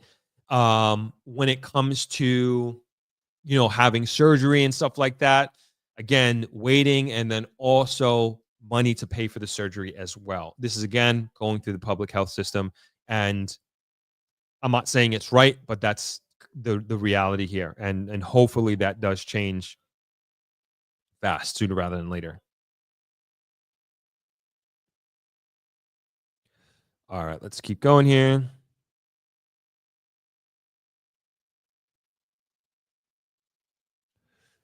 G-Star, I'm not sure what you're talking about. The response should have never been this slow, and for them to not realize this is more than unfortunate. I must be reading this out of context. Shauna, I can't recall if you had a speaker/presenter at Throp-X that spoke specifically about healthcare insurance and JA, an idea for a panel/table for people to explore and sign up for healthcare. Great idea. Thank you, Shauna. Please, if I forget that, can you remind me, Shauna? I think that's a great suggestion for Thropex this year.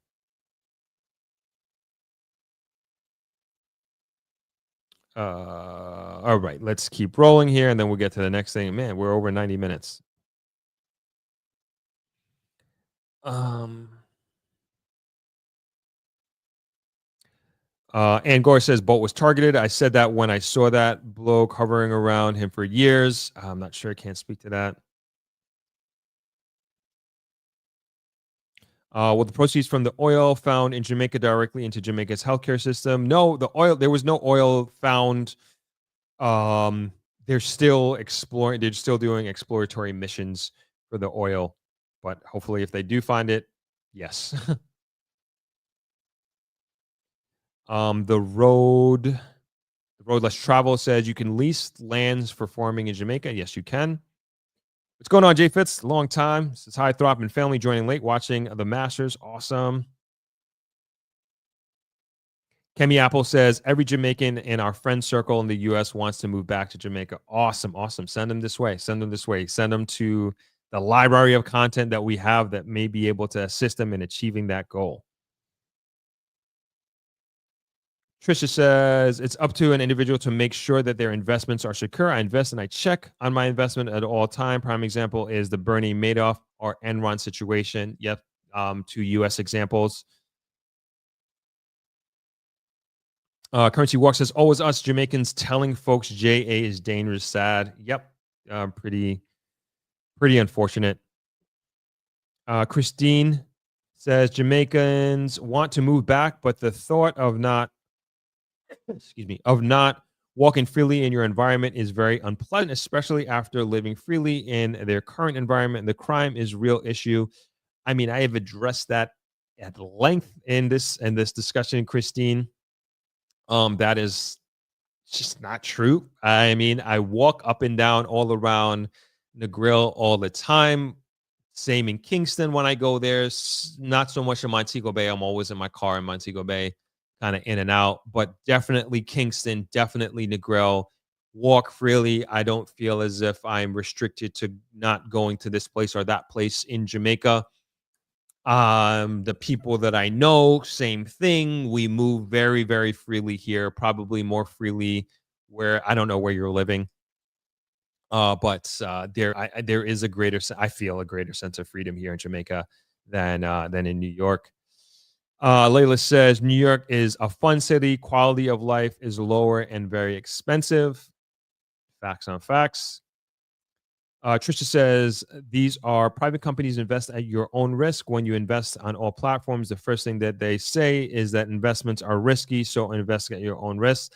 Yes, but that's in the context that the investment itself can go belly up based on shifts in the market. Not necessarily. This is not saying like necessarily that somebody in the group that you're investing with will potentially take your money from you. So I just want to push back on what you're saying there, Trisha.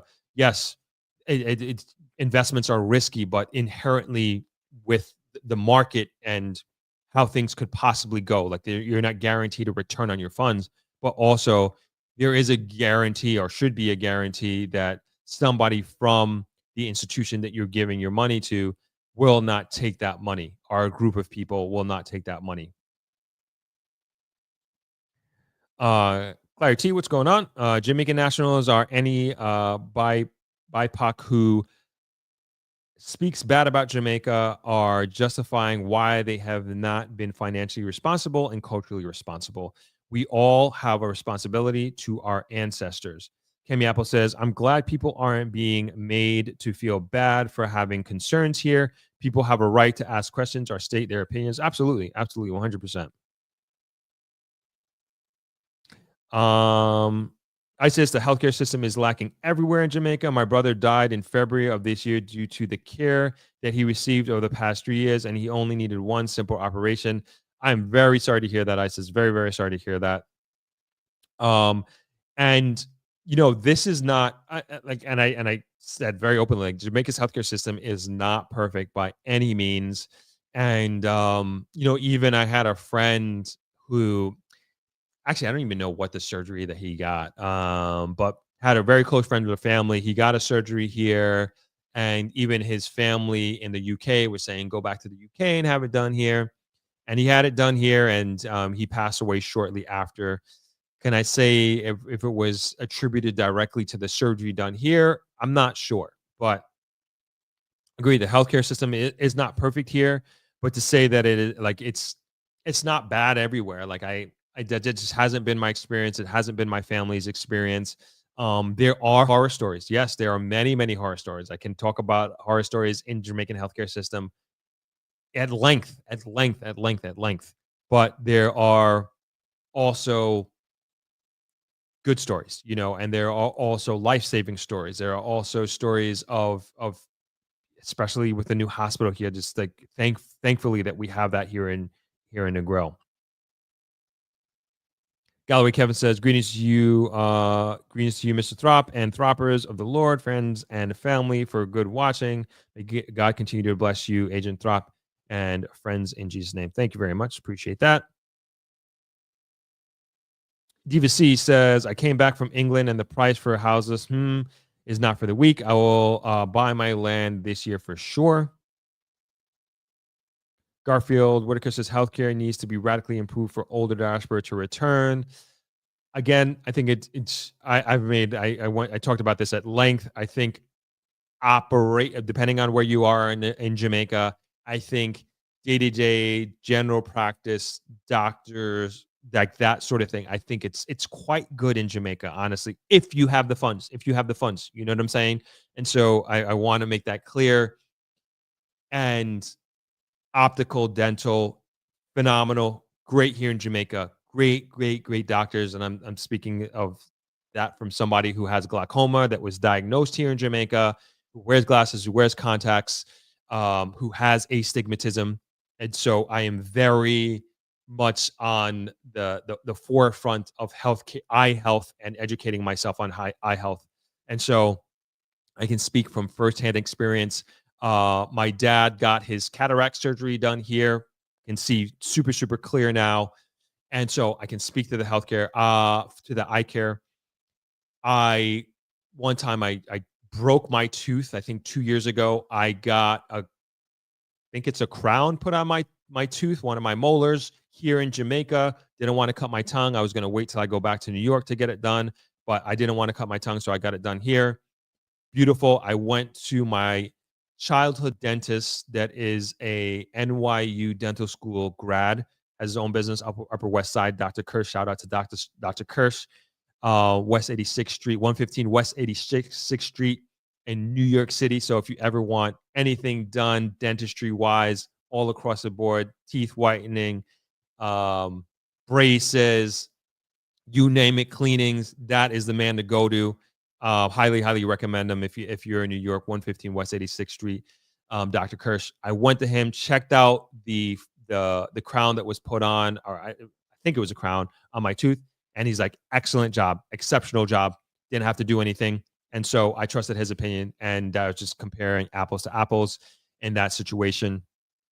Prescription pills, very accessible for the most part. I can't say everything that you need, but I would say normal things that we are as Black people are genetically predisposed to having, hypertension, diabetes, that sort of thing. You will have access to those prescriptions, and at a fraction of the cost, and also access to general practitioners is just there. Elliot says, we are growing up. We understand who we are in the world. So many services are needed. Here, a different perspective. All right. Let's see. Let's keep going through some comments here.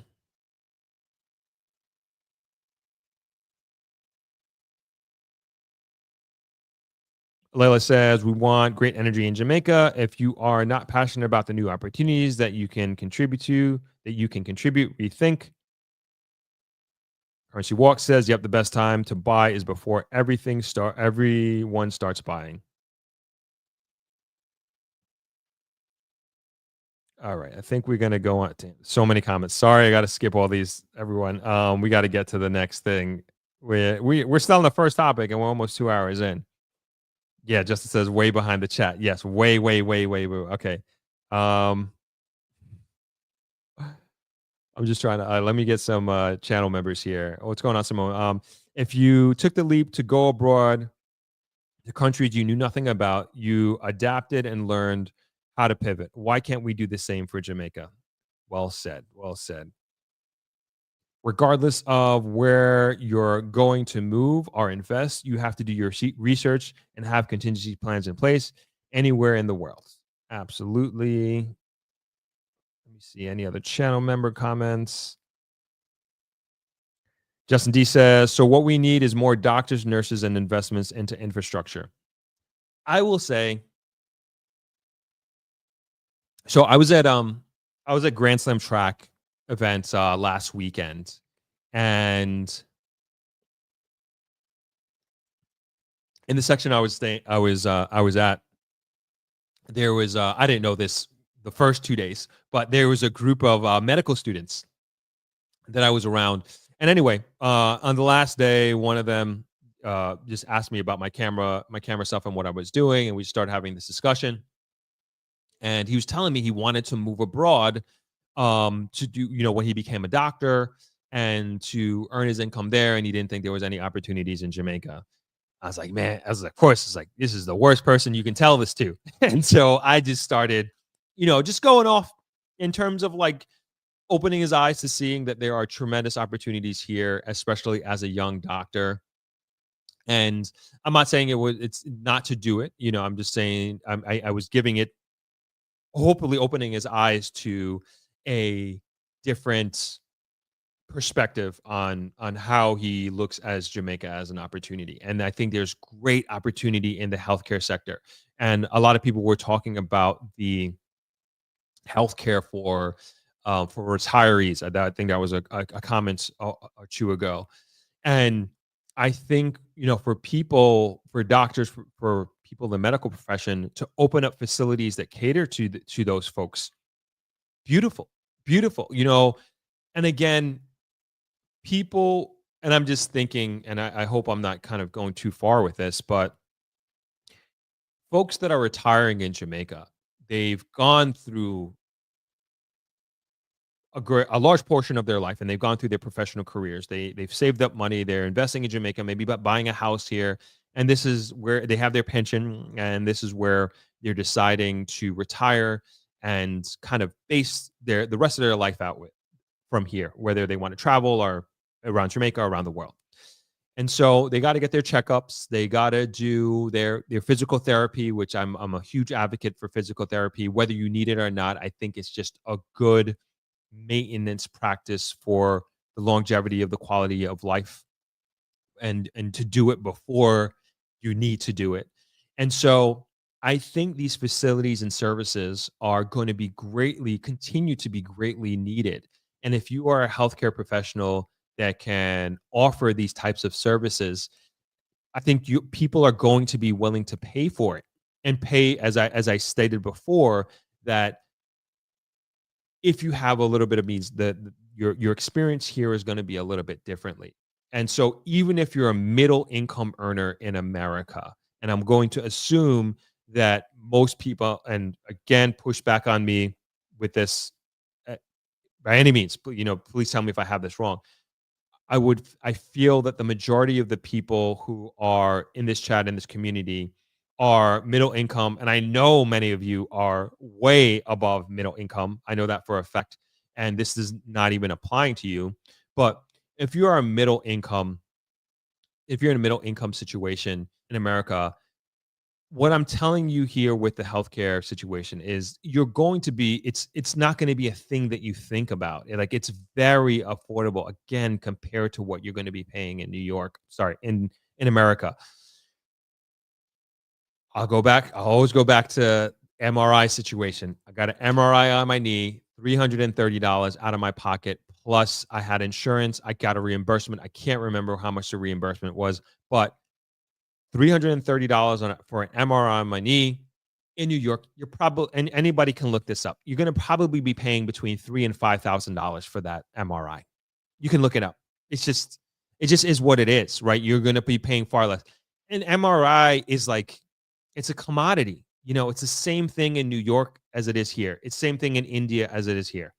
And then on top of that, you get the results way quicker. Sometimes I'll get the results the same day, but more often than not, unfortunately, I've had a lot of MRIs done on my knees and my ankles, but just from athletic stuff. So anyway, you'll get your results you'll get the results the next day. They'll email it to your doctor, and your doctor will email it to you. And so again, like, a lot of these things is like, you're just really not going to think about it, because it's just like a fraction of, like, a minute fraction of the cost that you'd be paying for it in the United States. So just want to kind of put that out there. And so there's an opportunity to start these types of businesses. And I always say a physical therapy clinic, I think, would do so well in Negril. I think it would do phenomenal here. Because right now you can go to Omega Medical for physical therapy. With my dad, we were doing physical therapy. The PT used to come to the house, but it'd be much better if you had, I've done a lot of PT. But if you go into the facility and using the equipment there, it's just so much better. And we don't have that in Negril, and I think that is a huge opportunity, because you're not only going to get the people in Negril. Like, I'm going to be a client. I'll tell you that. Especially if you do sports physical therapy, there's not a lot of, I would say, elite athletes in Negril. That's a fact. But if you can do both, geriatric PT, injury recovery PT, sports PT, like, if you can cover that spectrum, the demand is there, because you're going to get people coming from Sav, from Lucy, Little London. If you're good enough, maybe even Montego Bay, who knows? But I think it's a great opportunity. And if you're along those professions, it's something to think about. What's going on, Copeland Russell? Good to see you. Justin D says middle income here is a new working poor, thanks to inflation and thieving Trump and Musk. I'll leave that to y'all to discuss. Dorothy's wall, excuse me.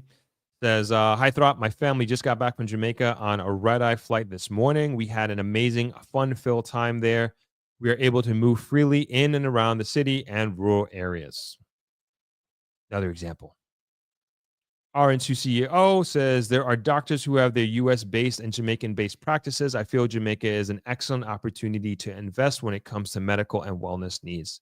Agreed. Dr. Michelle says, my realtor keeps telling me to come back and start a practice or urgent care. I've been thinking about it, but will serve underserved in my father's honor. Oh, that's very honorable of you. And I think that's great. And I think that's something to very much consider. And I don't know where you're thinking of doing it, but I definitely would encourage you to highly look into it and listen to your realtor.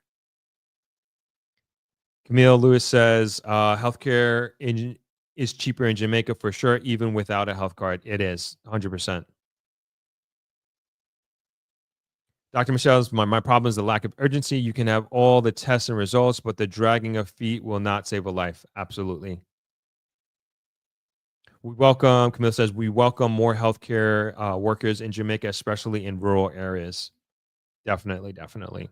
Okay, let's move on to the next thing. And so I'm not going to spend too much time on this, but this was the meetup the car meetup that I was alluding to, just to show you that like the amount of wealth that is here is crazy and astonishing.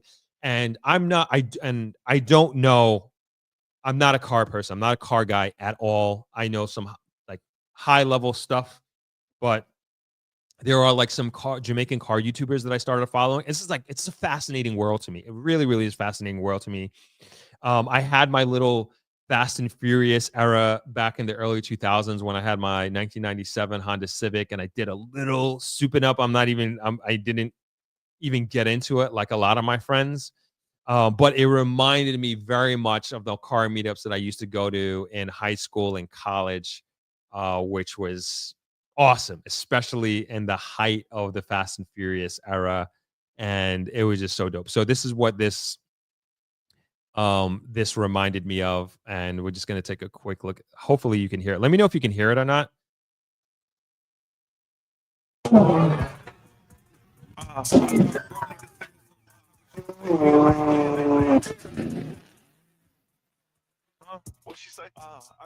What's up, guys? Welcome back to another video. So this video is about car meet up at UA.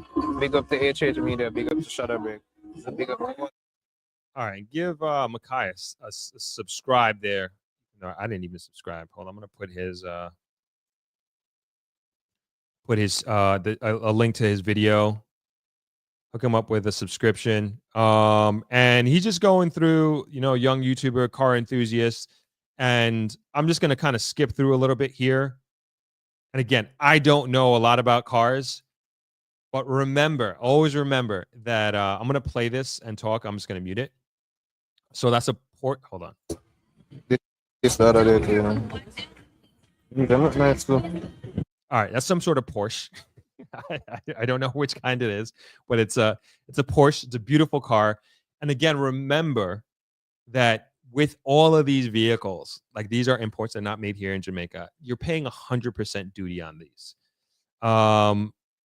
Hold on, and so there are many, and I said this before, there's so many supercars in Jamaica.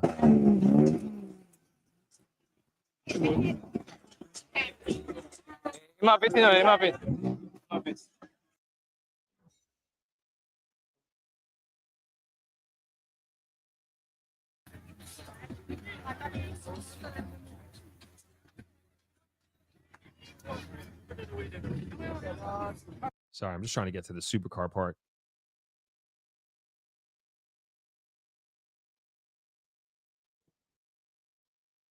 All right, so there was like this. Hold on, where are we? I mean, you get it. There. Okay, so this McLaren looks like a spaceship.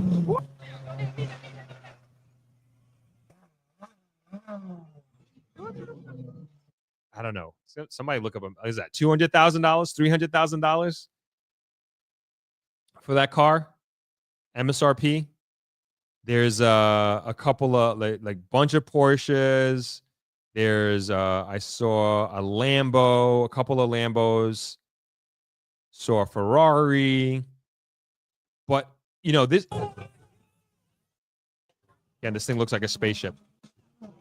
So like obviously like this is like so expensive, you know, just like seeing these cars and everything like that and seeing these supercars.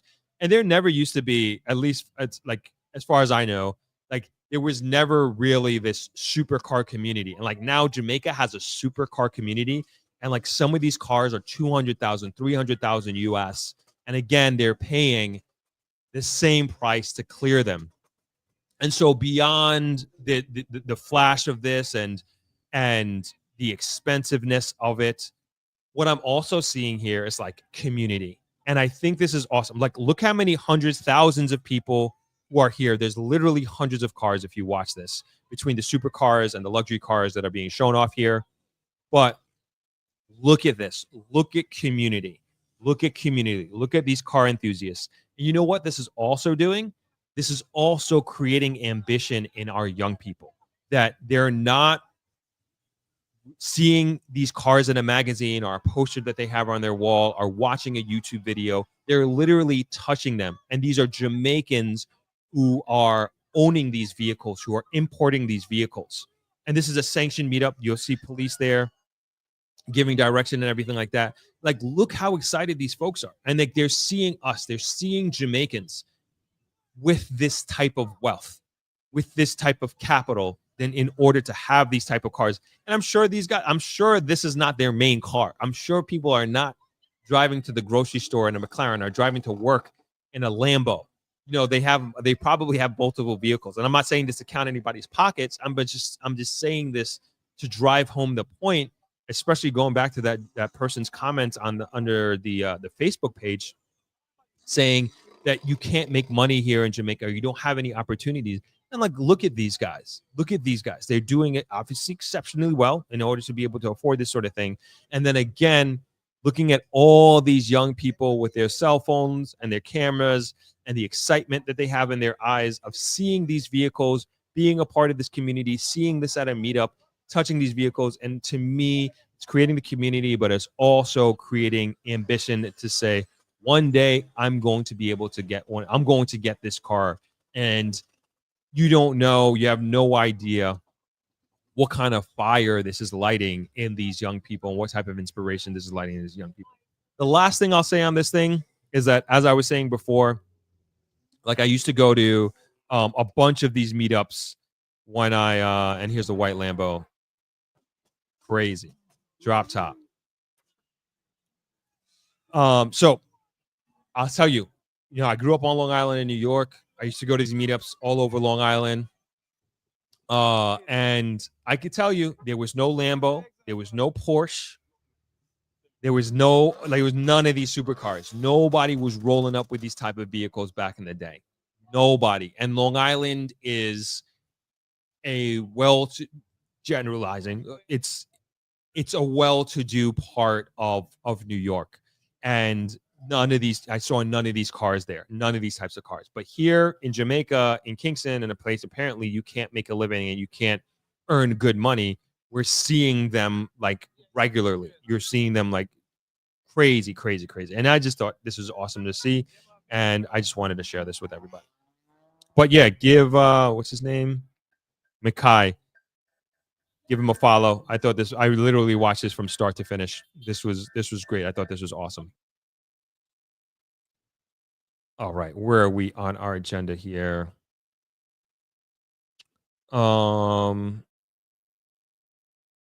right, let's stay in Kingston here. I know I said we're going to be all over on this agenda. Like I said before, I went to I'm not going to stay on this topic too long, because I'm actually putting a video out on it. So I went to Grand Slams Kingston. For those who don't know, let's get some water before I get into this.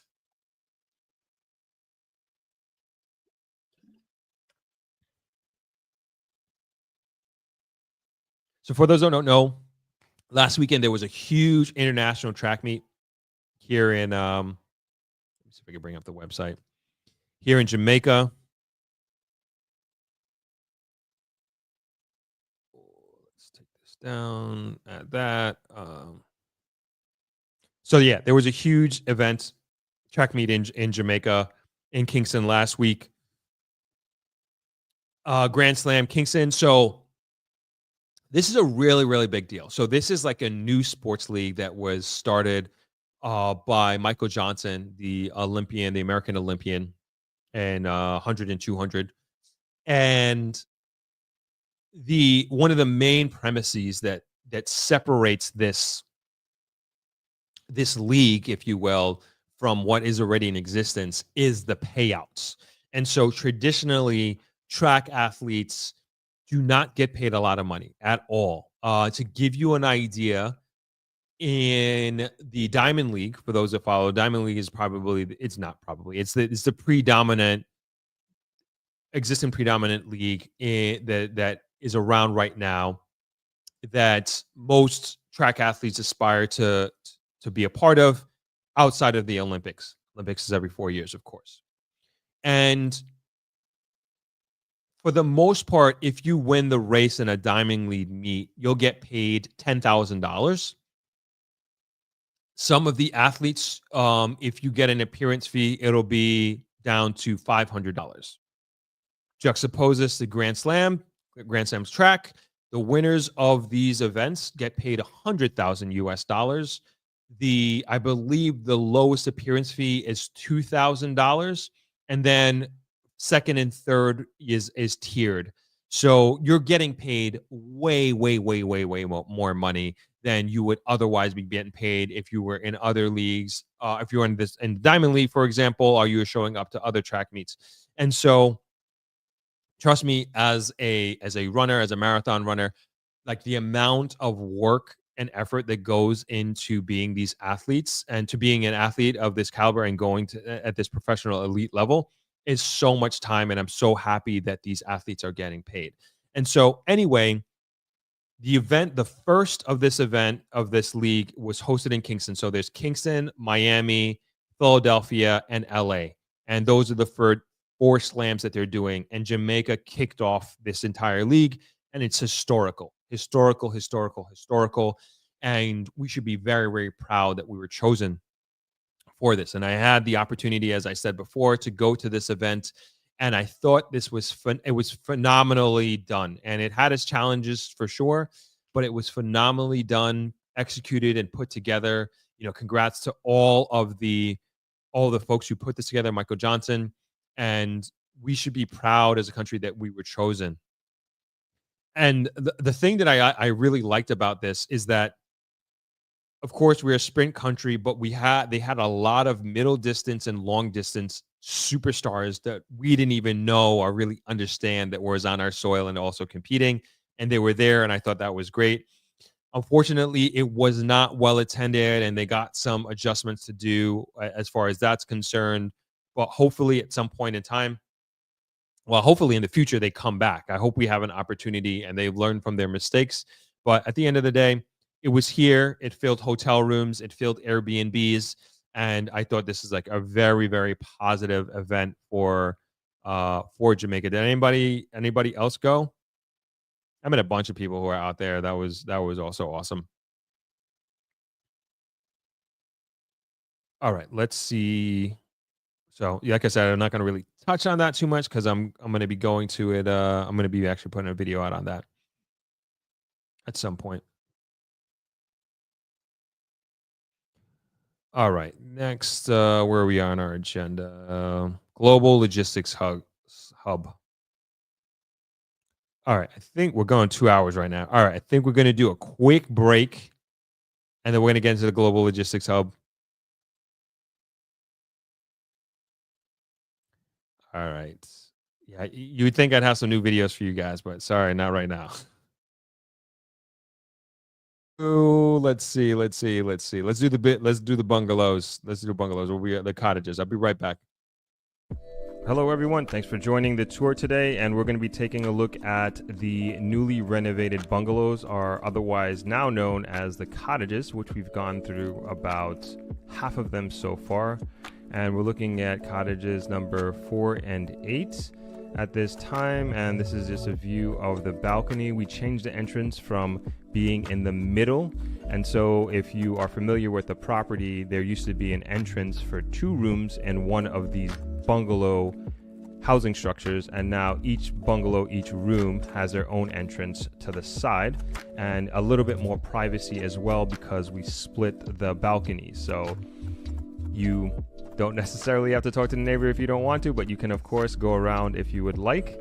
And moving into the room itself, these are brand new beds and frames and new design with the throw pillows and the standard pillows in the back there.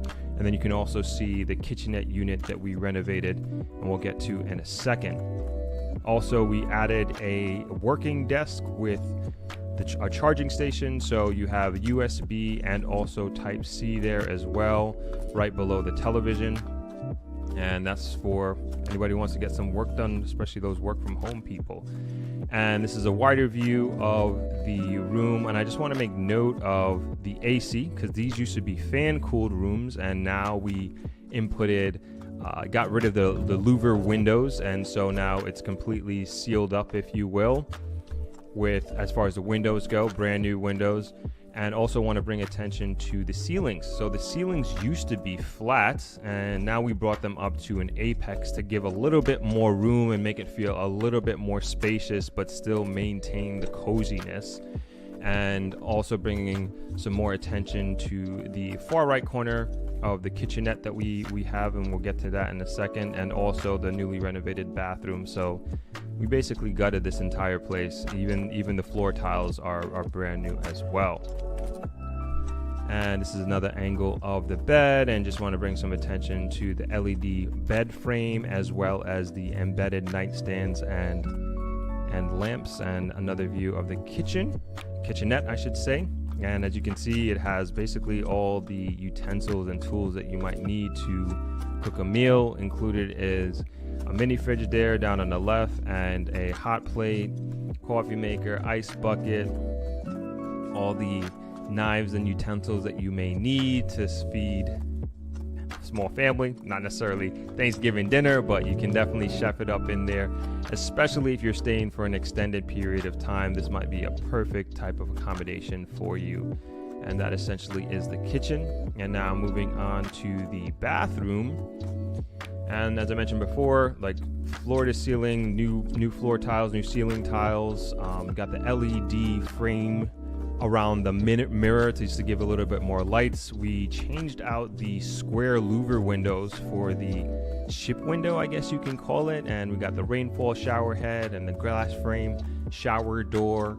Even the towel holders, those are all new. And again, trying to bring together everything in the room, the kitchenette, and to complete the cottage experience, if you will. So very happy and proud of how this was done, and really wanted to give a modern look and feel to this new room category, the cottage. And so also with this wider angle, want to bring attention to the closet. So you got some drawer space there, and you got some hanging space as well, and your safe, of course, and the ironing board is on the other side in between the closet and the window there. And yeah, another angle of the room, and also want to bring attention to that long standing mirror there, so full frame mirror. And that essentially is the bungalow, and this is kind of our way of paying homage to my dad and where he started from with this hotel, Travelers Beach Resort. Started. I belong to you. I belong to you.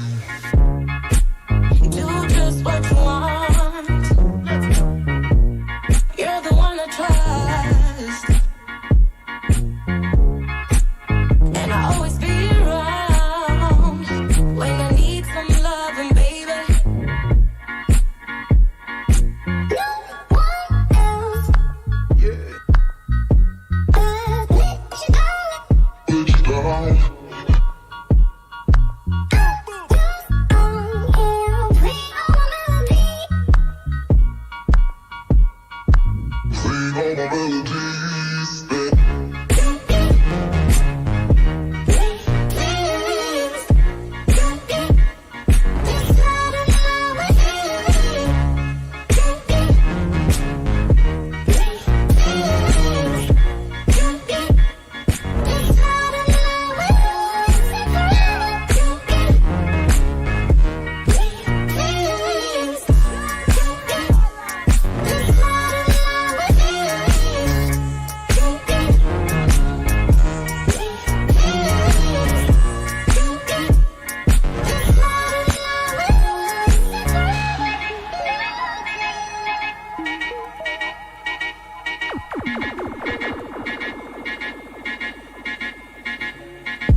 to your heart.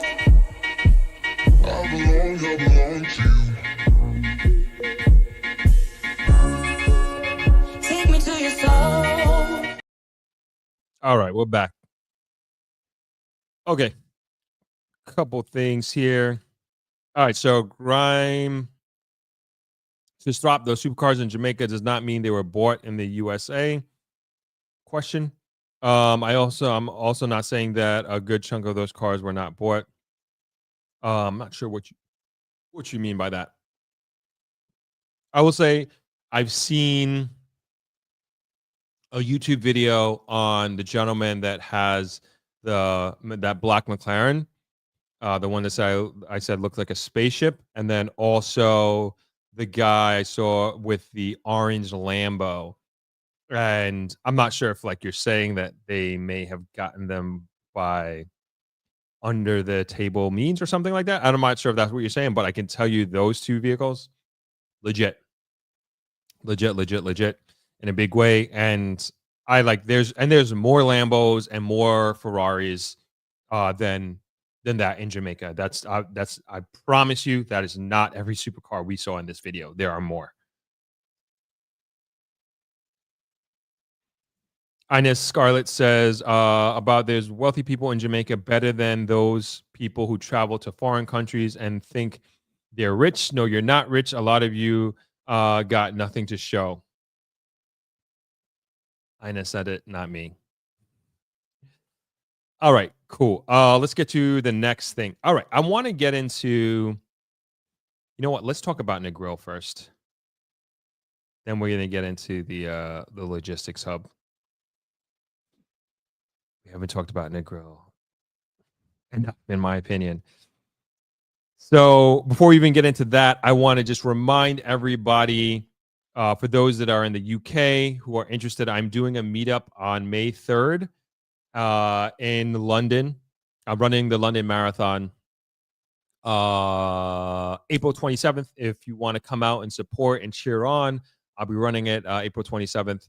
And I'll be sure to be posting on my Instagram and keeping everybody up to date. So if you want to follow me along there, just follow me at Throp.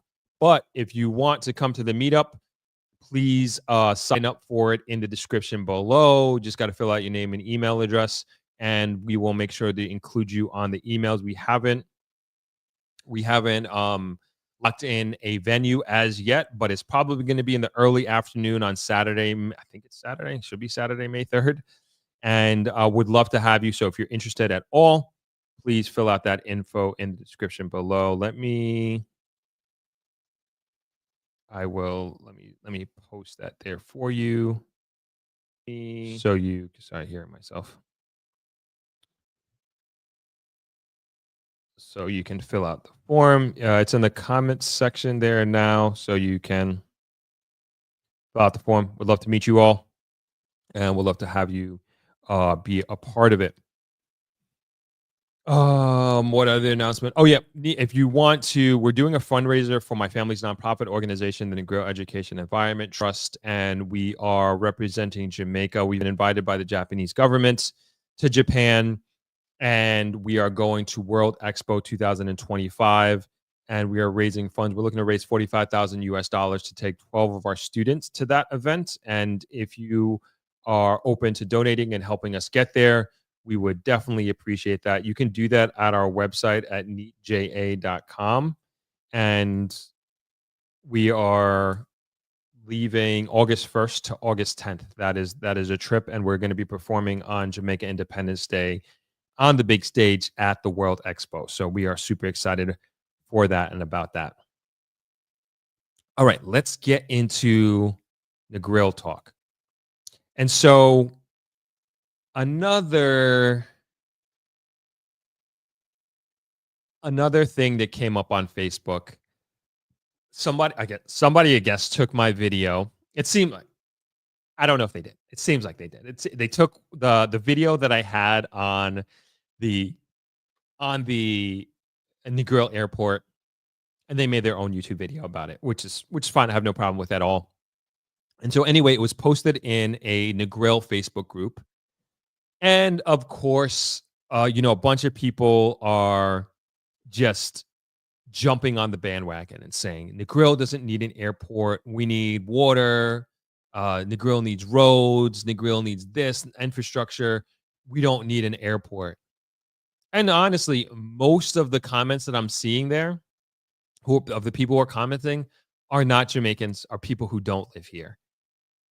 And this kind of goes back to this theory that I had, and it at first, like my eyes were first open to it, literally when this whole airport idea came about. No, that's the second. That was the second inference. The first inference was when my friend, let me see if I have it here. My friend posted his villa on this Facebook group. Is this it? Please, hopefully I still have it. Okay, yeah, I got it right here. I'll show it in like 1 second. And so he posted a few pictures in the same Facebook group, and the amount of backlash that he got for posting his villa on this group was I was blown away. And it was all these people saying, "Oh, this is not Negril. This is hideous." And I was thinking that people will be proud to see this modern architecture and design coming to Negril and updating the place. And they were just like, "This is disgusting." I was like, "Where is this coming from?" And so, like, that's where like my brain started to think, like, first started to kind of go down this path. And you realize, especially after talking to a few people, you realize that there are a set of people, there are a set of folks who do not want Negril to change. And these folks, a lot of them are not people who live here, who are not from here. But the way it was explained to me is that when they come to Jamaica, when they come to Negril, they are somebody. They are elevated because, you know, they may be coming from the United States or wherever, Canada, and as Justin mentioned, the middle, what I forget exactly what you said, but the middle class, I think, is the new modern day working poor or something like that. Sorry, you said middle income here is the new working poor, right? And so, but when they come to Jamaica, and as I said before, if you're middle income, your money is just going to go further here than it would in the United States, generally speaking. And so what I think is, and this, again, what I've been told is, like, these folks want to maintain their quote unquote elevated status, whatever that is to them, whatever that means to them. And by folks coming in and building these new villas and accommodations that somehow make them a lesser of a person, I guess, I don't know how, then this is not good for their status. And then same thing with the airport, right? Is like, these people do not want to see meaningful progress in Negril. And let me play my friend's video real quick. I just lost it. Oh, here we go. What's going on, Throppers? Recently I had a chance to visit the 4Z's residential villa in Negril. And although I can't show y'all everything, I wanted to give you a quick sneak peek into what this home looks like. So firstly, the landscaping. Absolutely beautiful, with fruit trees, coconut trees, ackee trees.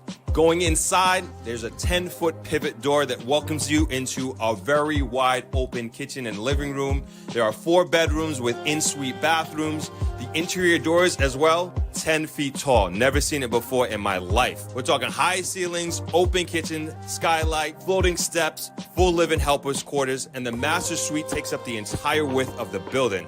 I'm super, super excited about this and really happy that I got to show you this. We need more of this in Negril.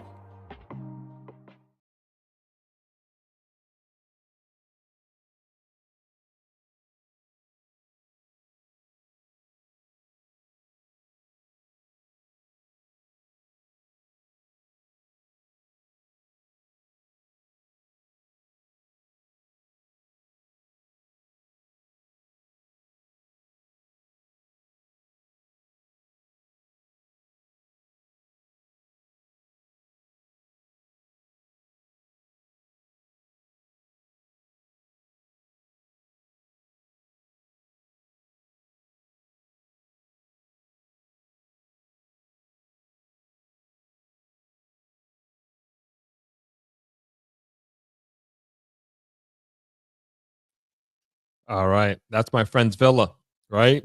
And Donna says, seriously, that villa is beautiful. Can you say bad mind? Some people are setting their ways and not open to progress. Exactly. And it's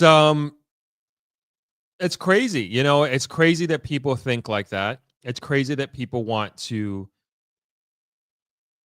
see Negril either retract or remain the same, which to me, staying the same is retracting. And I don't know. They feel like their voice. I mean, I guess they come here. You know, they spend their money. Maybe their voice does matter.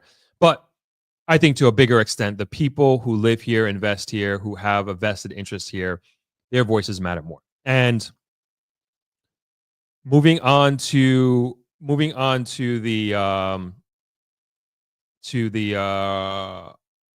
airport. Sorry. Yeah, moving on to the airport. That airport video was posted. The recreation of the airport video was posted. And again, people are just saying like how bad this is. And I think there is, again, this fear that the airport is like, to me, one of the biggest concerns with the airport should be at the forefront. If there is a concern, to me, it's environmental. And that should be the number one concern, if there is any concern of whether or not we should have this thing built.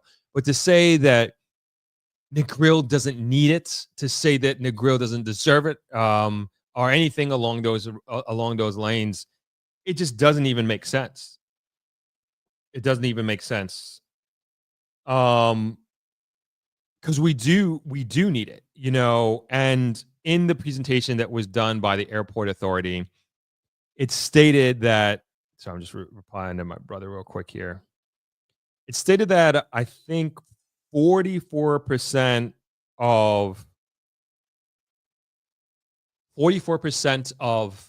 the people who land in Montego Bay at Sangsters International Airport come to Negril. I think it's 43 or 44. I could be off by a little bit, but you get it. Like a great portion of the folks who purchase their airline tickets that go to Montego Bay, go to Sangsters International Airport, come to Negril anyway.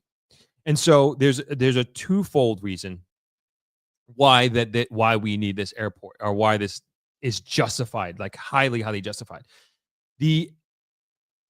Basically Montego Bay has essentially reached its capacity, or is nearing reaching its capacity. And there is nowhere else to build. There's nowhere else to build. And so if you go, I'm sure many of you have experienced a busy day at Montego Bay or MBJ, whether arriving or leaving. And it could be chaotic, and you can be there for a long time. And especially coming in, you know, and that's the last thing you want to do is wait in line. And so there isn't much choice left. Again, according to the Airports Authority, in doing their study, they have the numbers, they have all of the information that they need to make a sound decision as it relates to whether or not they should be doing this airport or not. And everything is telling them that they have no other choice but to build an airport. And in Negril, that is. And it's going to ease the pressure off of Montego Bay, since a great portion of people flying into MBJ anyway are coming to Negril. And so this is going to do wonders for Negril. It's going to do, finally, I get to bring up the map. Hold on one second.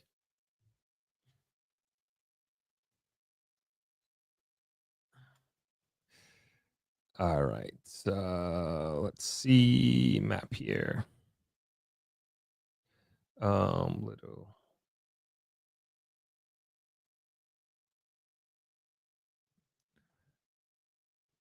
Okay, so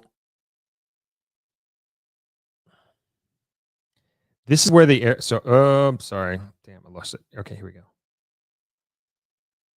All right, we'll find it again. Okay, so this is Negril, just so we're all on the same map page. This is Jamaica, and we are on the westernmost point of Jamaica. This is the 7-mile strip, 5 and 2, excuse me, make 7. And then this is downtown Negril here.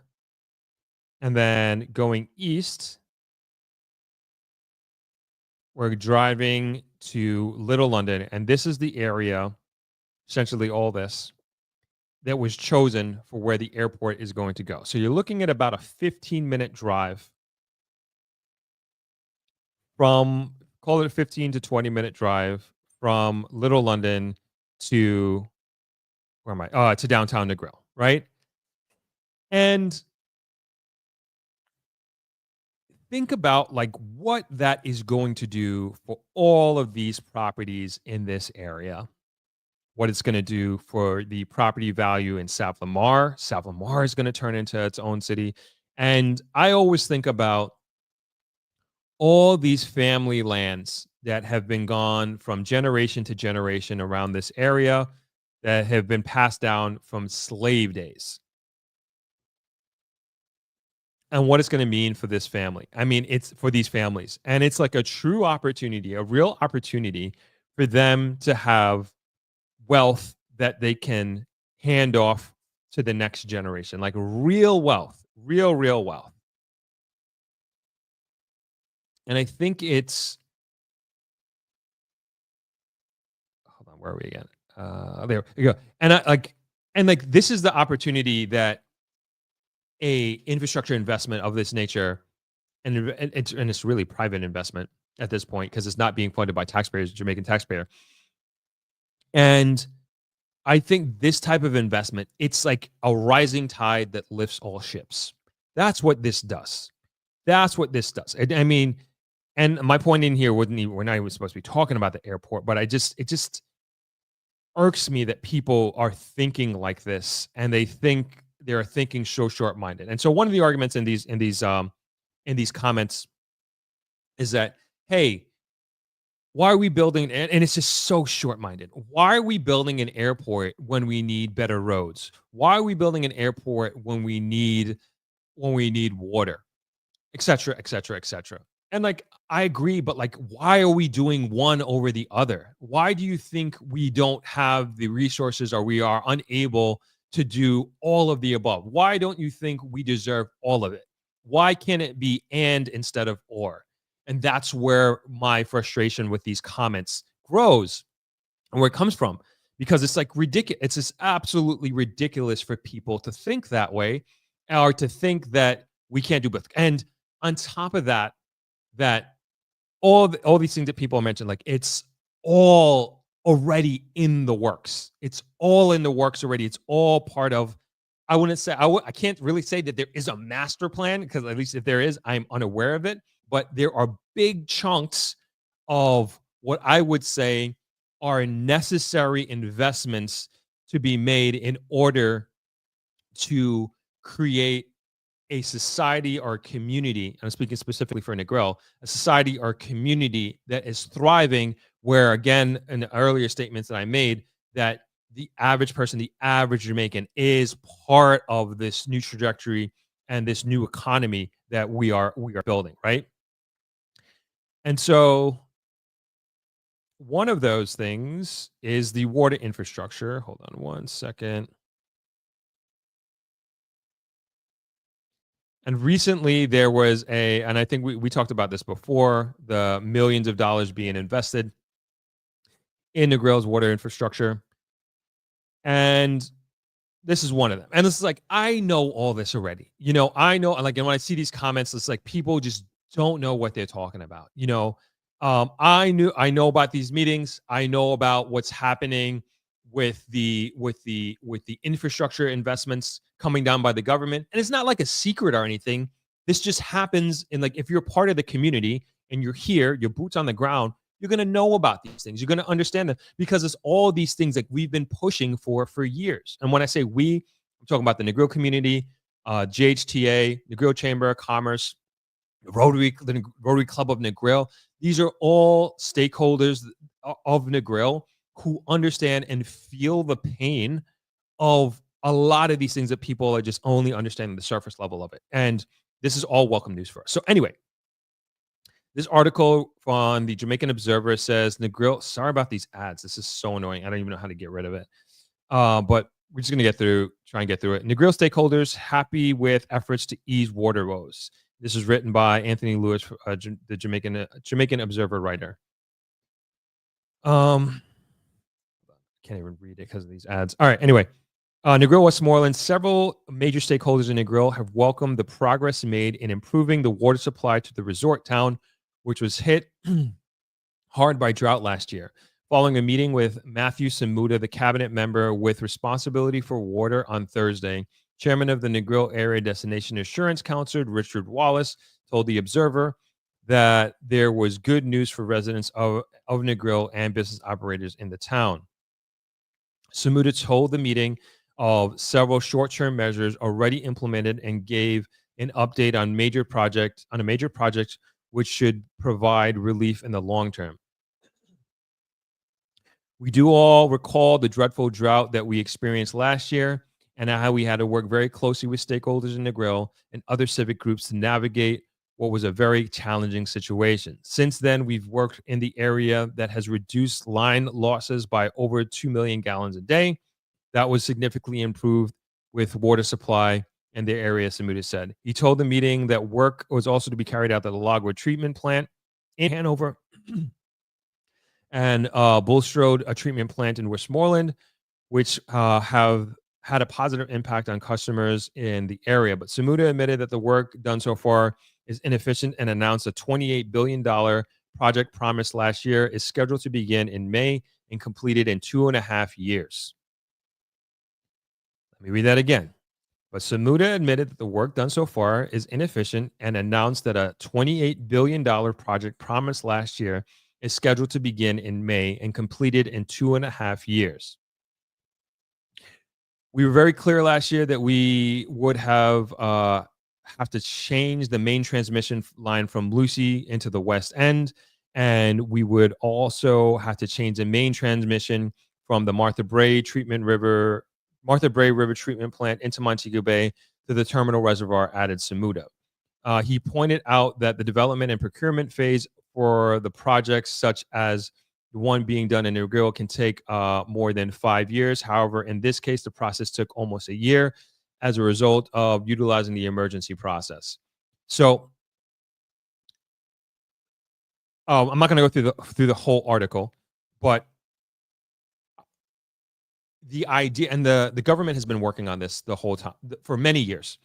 And the idea is what they're trying to do is create a interconnecting network of pipes throughout the entirety of Jamaica. So, for example, if for some reason we here in Negril have water, but Montego Bay, they don't, and we have an excess amount, we can reroute it to Montego Bay. They've been working on this for well over 10 years.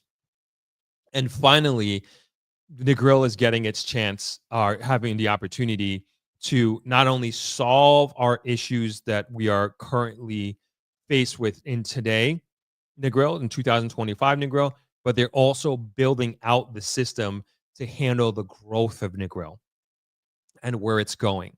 And so at the last meeting that I was at with the Prime Minister here in Negril, he was talking about Negril's path to becoming its own municipality.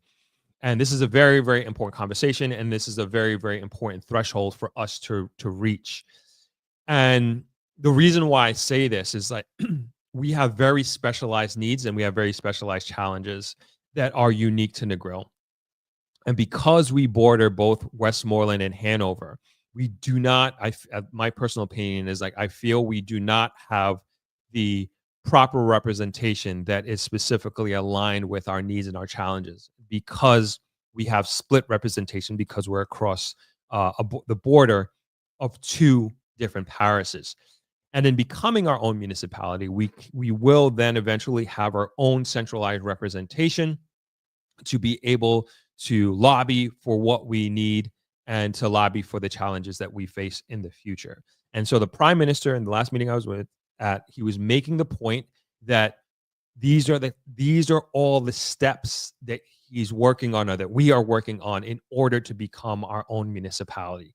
And that to me is the only way I feel that that Negril will be able to reach its full potential as a community, is if we have like all of our own stuff in, especially our representatives, our own representatives. So that is being worked on in a very strong way. And so this is one of the ways, one of the things that we're trying to check off the list, so to speak. And there are others, but we won't get into that right now. So, and I said this from, these comments are not new. These comments of these folks saying, how come we can't do this and we can't do that? The roads is another one, right? Another common, another common, I'm going to call it excuse or whatever have you, of like, why can't we do this instead of that sort of thing? And if people talk about the roads in the ground, there's already a plan in place that, and I've talked about this already earmarked. They're going to be doing the not patching, resurfacing the entire essentially the entire Norman Manley Boulevard, resurfacing. And I spoke to the guy at the National Works Agency, and he was the one telling us about this. And I heard this from multiple people. When it's going to start, I'm not sure. But again, of course, nobody's necessarily happy with the pace at which things are happening. But the thing is, it's happening. It's not falling on deaf ears.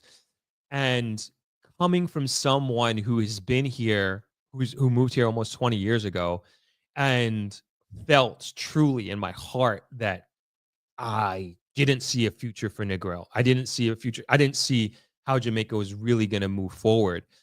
And now moving forward to 2025, we're in now, I've never seen this momentum. I've never seen this attention. I've never seen the dollars coming in like it is now. Not even close. Not even close. And for those just kind of just coming into this realm and kind of coming into the market, so to speak, and you're criticizing why this and why that, fine, fair enough. But to understand and appreciate where we're coming from and to have lived that, I mean, this is I have just high appreciation for where we are and where we're going. High appreciation. And I think it's important to maintain that perspective, because the momentum is moving. It's definitely moving, and I can feel it in a big way. I can feel it in a huge way, and it's like super exciting. And so the road like people complain about the water, and again, if you don't believe that these things are going to change, then you have every right to say what you're saying. You have every right to say what you're saying. But if you're on the opposite end and you feel like this stuff is going to change, I mean, you have to be crazy optimistic about what's going to happen. Because think about it. Imagine when we do get to a point where we have beautiful roads that are maintained, and that we no longer have a water issue, and that we've built the infrastructure, created infrastructure that can handle the capacity of what Negril will eventually grow into. And now we can welcome a growing population, because imagine like 50,000 people were to move to Negril tomorrow. We couldn't handle that. Like, and not tourists coming and like lived in Negril. Like the infrastructure couldn't handle it. Like we slowly got to get there. And we're doing that. They said this project's going to take 2.5 years to build out. And this is also taking care of West End and Deep West End, which does not have any water right now. They're getting water trucked in there. This is a beautiful thing, because I think, let me see if I can bring up the map here again. That is one of the areas. This is Deep West End. All this is Deep West End. All you see is green. Like there's so much opportunity here. It is so beautiful back here. This coastline here is ridiculous. And not just the coastline. As you go up, this is not a topographical map, so you can't really see the elevation plot here. I'm seeing if we can. No, you can't. Anyway, these are these are mountains. So as you go up here, even though you might not be on the water, but the view is just more and more beautiful as you go up. Let me see if this is, nope. I'm trying to find Jamaica High Life, but I can't. High Life. Here we go. Let's see if we can see a picture. Not the best angle, but you know, this is the view that you get when you go up those mountains. Like beautiful, beautiful. I just think this is a great place to buy some land. I mean, and this stuff is way more affordable than on the beach. I'm sure you can get some plots of lands for 40,000, 30,000, 50,000 along here right now. I'm sure. And you build your villa and you build your land here and you have this same exact view right here. Come on. Imagine waking up to that every day. And the thing I love about the West End, it's super quiet. Super, super, super quiet. And then this is the back view. I even think this view is beautiful, just of the mountains. This is like on the other side. But you get the same view as this. Like so much more intimate back there as well. And so anyway, like having water piped back here, oh my gosh. It's great. Just really, really great. All right. What else do we got on our agenda here?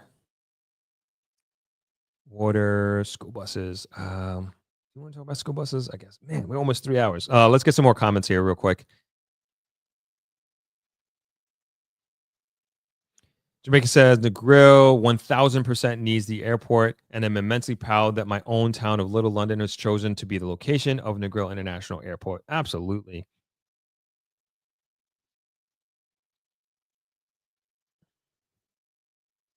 Kemi says, sounds like they may have a poverty mindset. The mind is very powerful. The airport would bring jobs for Jamaicans. Yes. Think about like, you know, I don't know what they're called, the people on the tarmac doing the signaling for the planes, the people at the desk, flight attendants, pilots, like all these people are going to need a place to stay. Man, I mean, this is going to be crazy, wonderful for taxi operators. I mean, imagine they're just going to be zipping up and down, doing airport runs, dropping off at hotels, dropping off at Airbnbs. Who knows? Maybe this becomes an airport for private jets coming in as well because they have their villa on the West End that I just showed you. Who knows? You know, the possibilities are endless. I mean, it's gonna do remarkable things for Negril, I think. Jamaica says, I'll be able to see the airport from my rooftop in New Hope. I can't wait to see Little London take off with the development that the airport will bring. See you in London on the 3rd Throp. Awesome, awesome, awesome. Good. Looking forward to meeting you. I'm looking forward to seeing you. Trevor Black says, success highlights failures. Is there a problem? Doe says, does Jamaica own any of the seaports and airports?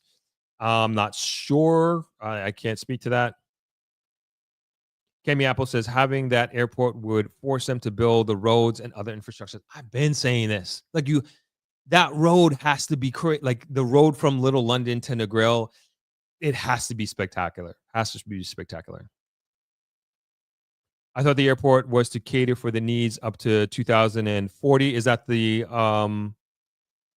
Montego Bay Airport? I heard 2028, if that's what you're referring to. Jamaica says the airport will bring roads, water, housing, Wi-Fi development, jobs. More people will benefit. Locals will benefit more. Last year, I believe Airbnb made over $30 billion in Jamaica last year. Camille says an airport in Negril or Smorland is convenient to visitors who shop in Negril, St. Elizabeth, or even Montego Bay. There you go. Hopefully, this additional airport will make some flights cheaper. I would hope so.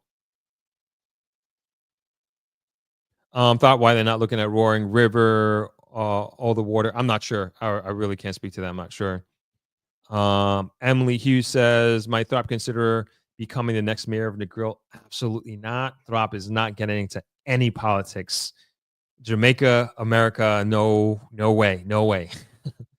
I think I have more of an impact here in the private sector and building community. Please listen to Clary T. Like this vlog, please. Yes, that would help a lot. Watching it from California and super excited for Southwestern Jamaica. Yes, we all are. Big up Andrew Holness. He's a visionary, has Jamaica best interests at heart. 3rd term loading. We'll see. This is going to be a close one. I don't know. We'll see. Shona says signal the plane. Danielle says, is sewage treatment included in the development plans? The Negril River deserves better. Agreed. We definitely need, I think this is a good opportunity to bring that up. We need sewage treatment. Like that has to be a part of it. Like it just can't be solving the water. You're solving one end of the equation, because if you're going to increase water output, increase the population, and obviously there's going to be more waste, water waste. And so that needs to be addressed and looked into. So good point, Danielle. Only agreeing sometimes says Throp, people will be running away from the Trump movement, and due to this, it might be a race to get who gets to invest and settle in Jamaica. People will be surprised how fast things will switch up. This is a forward-thinking person. This is a forward-thinking person. This is outside the box thinking. I mean, we're living in a time of great uncertainty, and who knows what the next policy or thingy-majiggy is going to be. I call it thingy-majiggy because it's hard to anticipate things in the current state that that the world finds itself in. Justin D says the road needs to be built from Montego Bay to Negril. Traffic is getting too ridiculous. Absolutely, they're working on it. They're working on it, but I feel like that's going to take longer than the airport. Honestly, I mean, unless there's something that I don't know, but man, I think that's going to take a long time. Jamaica says can't wait for Negril version of Harmony Park, including the wetland. 100%. Very, very much looking forward to that. All right, where are we on this agenda? All right, I guess we only got two more things left. Is the Negril water.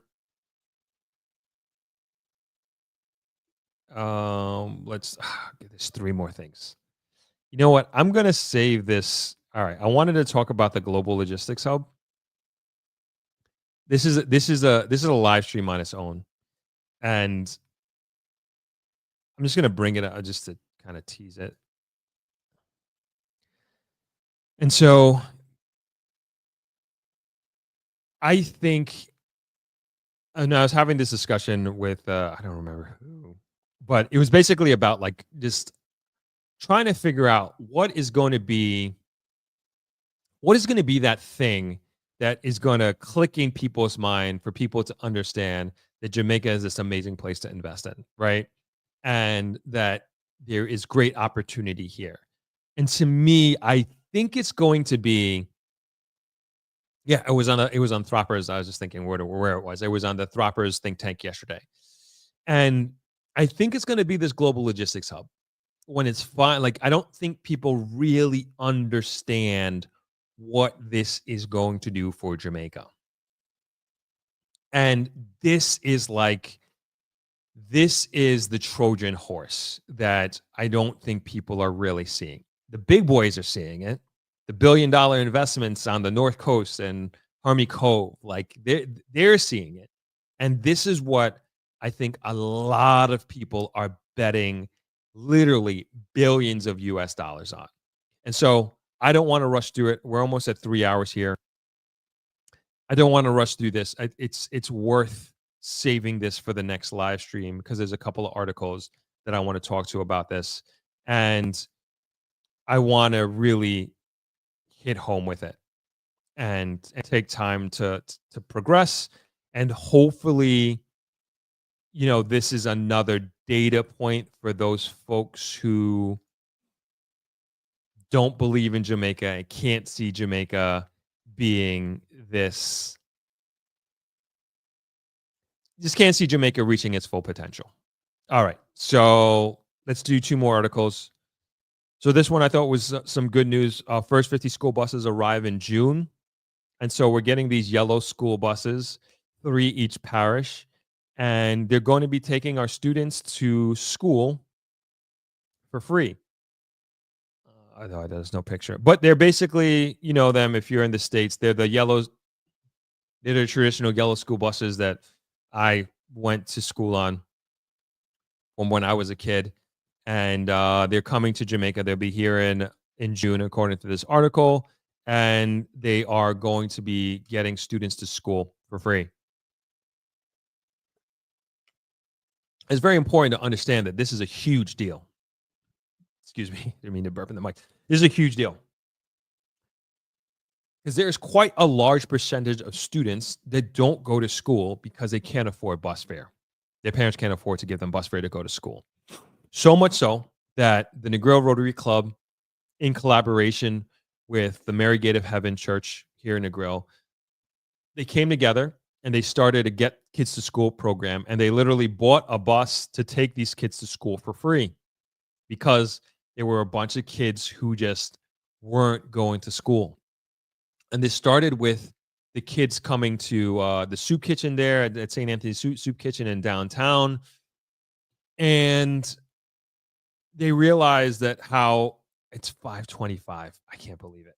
We're going to wrap up soon here. They're gonna they realized that so many kids, a great population of the kids, weren't going to school because they couldn't afford it, which is crazy, and so this program, which is it's really, really spectacular, is going to have like a huge impact on Jamaica. I don't know what the plans is like, are they going to be hundreds or 1,000 buses coming at some point in time that where every kid can get to school for free? That would be amazing. Absolutely amazing. And I think this is great news, really awesome news. And this is what we need. This is what Jamaica needs. We need more of this. I know we need way more than 50 buses, but it's a start. It's a start, and it's going to have a huge impact on all those kids going to school and taking those buses. It's going to have a mega impact. Amazing. It's like it's almost changing the beginning of changing how the society here in Jamaica works in a big way. And I hope there's no fight from any, bus drivers or anything like that because, they're taking away their revenue or anything like that. I hope not. I really hope there's nothing like that coming out of any of these discussions. All right. Let's just go to some quick comments here.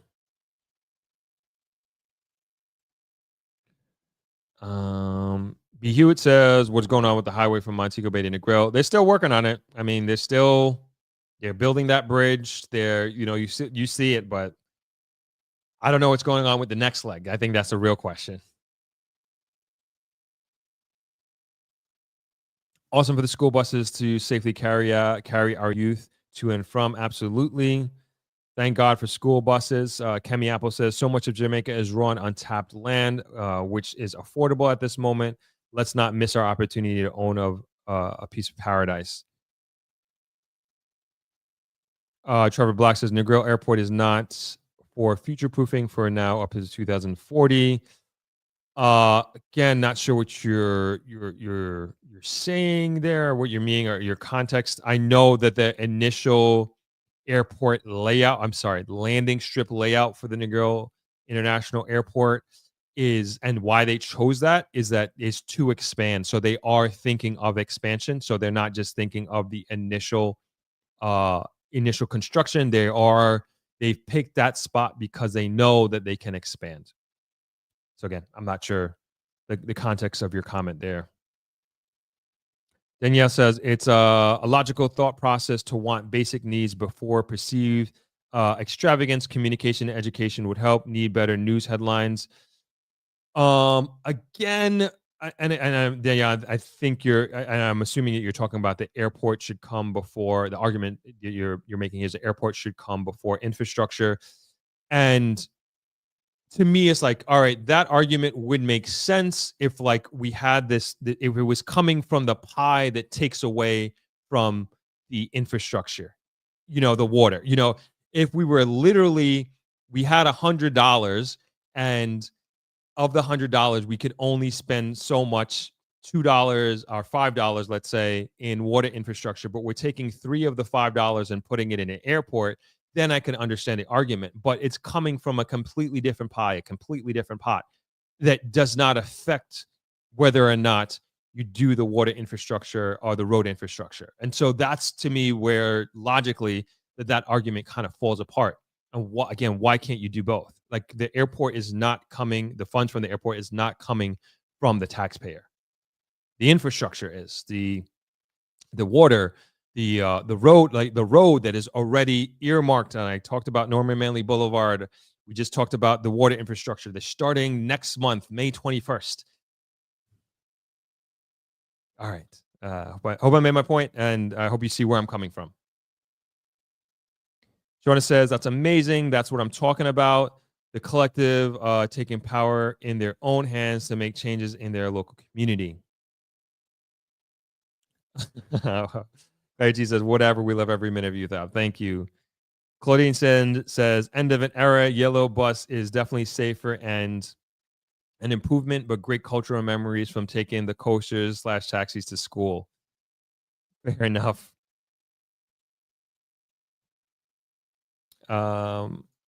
Danielle says, have they put out proposed flight patterns? I don't know. I do not know. All right, at least if they have, I haven't seen it. Kendrick Beckett says, bus drivers don't pick up kids at peak times. They pick up adults since they pay more. That's how it was for me growing up. Vicky Girl says, hey, Throp, keep up the wonderful work. Long time I've been telling the young Jamaicans to invest in the country. Well said. For a $28 billion build out, the hub will be a game changer. I don't think it's $28 billion. But the hub will be a game changer. Only agreeing to disagree. Only agreeing sometimes. Excuse me. It's not as much as what they build, but how they build and who the investors are. The theme and team will determine the outlook of the dream. Well said. Shauna says, I have an idea for the fundraising. #NEETJA. Let's hear it. Let's hear it. Okay, while Shauna gives us that idea, we'll go on to our last article, and this is a fun one. Fenty is in Jamaica, and I didn't realize how big of a deal this was. And, you know, for those Fenty Rihanna fans out there, you tell me. But apparently, like, this was like, when did this happen? On Thursday? It was like crazy, like when I was seeing it on social media. So they opened one in Kingston, and I guess this is the Montego Bay one. And I just think it's like, you know, obviously this is not what I'm into, but I think it's a really awesome moment for Jamaica and for the Caribbean as a whole. Obviously, Rihanna being from the Caribbean and her being a Black woman with her own makeup line. It's just so awesome. And then two, bringing it to Jamaica, that we have this product line in two locations, in Kingston and in Montego Bay. And I'm sure this is going to be crazy. I know there's going to be I know makeup is huge in like the YouTube creator community. And I'm sure this is kind of going to open up like a different lane for those types of creators, or maybe inspire people to become those creators. And so it'll be also interesting to see what the pricing is like as well. I would love to, I have no idea. I guess I could go there and compare to the US pricing, but it's just so awesome that we have this here in Jamaica. So I thought that was a good way to kind of close out today. And hey, I don't know, what do you guys think of that? Is this some? And so, yeah, of course, let me know what you think in the comment section. But I also think that this kind of just, you know, goes to show you in a real way, in a big way, it goes to show you the belief and the confidence that these companies have in Jamaica, that Rihanna and her team has in Jamaica, and that they see this as a viable money-making opportunity. And then also that our economy and consumers, they have the disposable income to afford her products and to be able to do it in a sustainable, ongoing way. So I think that's huge. And if you saw like the social media buzz on Thursday, at least the videos that I saw, I just like, wow, this is a huge, crazy big deal. Like, this is so awesome. This is so awesome. So another little data point You know, for those people who are saying that, oh, you can't make a buck in Jamaica and there's no opportunities here, Rihanna seems to think so. Rihanna seems to think so in a big way. All right, let's get to some comments here. All right, Shauna's idea. Can you partner up with the Scotch Boys, a percentage of the proceeds, i.e. 25%, 50%, 75 or 100% towards NEET? Both platform Throp and Scotch Boys can share socials as well. Good idea. I don't know if they'd be open to it, but I mean, it's worth. I'd be willing to pitch it to Matthew and seeing what he thinks about that. And so, where would the proceed? Like, is like we would sell it like on a live stream? Like, how do you contextualize that? I'm sure, like, I doubt it can be like of all their profits. I mean, of all their sales for April or something like that. Eileen says it would have been wonderful if Rihanna attended the opening. That would have been bananas. But yes, that would have been awesome if she came. Nicola says, I'm happy that it is Rihanna and her brand. Definitely. Clarity says, the Fenty launch is only the beginning. I see Jamaica as a leading beauty industry leader because black don't crack. Buffalo Soldier says, I think people were a bit upset that Rihanna didn't show up for the event. Some straddling the fence on supporting her. Because she didn't show up, people were mad or not going to support her because she didn't show up. Come on. Of course, we would have loved her to be there. Of course, we would have loved her to be there. That would have been crazy. But maybe next time. Maybe when they open up the Fenty branch in Negril, she'll come through.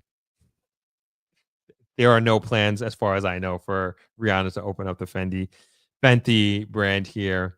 We just don't have the population. We just don't have the numbers. I'm sure. Maybe they considered it, but they're like, nah, not this year, not 2025. Maybe when we get the airport. Stinia says, do Riri. All right. I think we're gonna leave it there. Over 3 hours. I meant to go 2 hours, but so it goes. Just a few last reminders as we say goodbye. Again, for those out there in the UK who are interested in joining my meetup, we're doing a meetup on May 3rd. If you're interested in it, fill out the form below so you're on the email list. There's going to be a limited number of spots available, so you really do have to sign up, and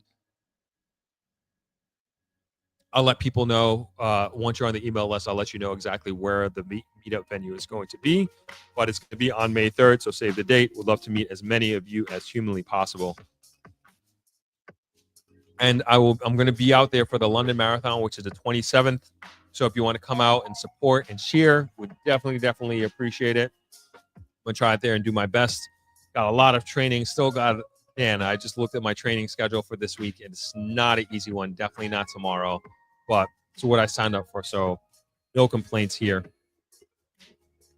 And if anyone is open to donating to my family's nonprofit organization to help host Jamaican students get to the World Expo in Osaka, Japan, we would really appreciate that. You can do that at neetja.com.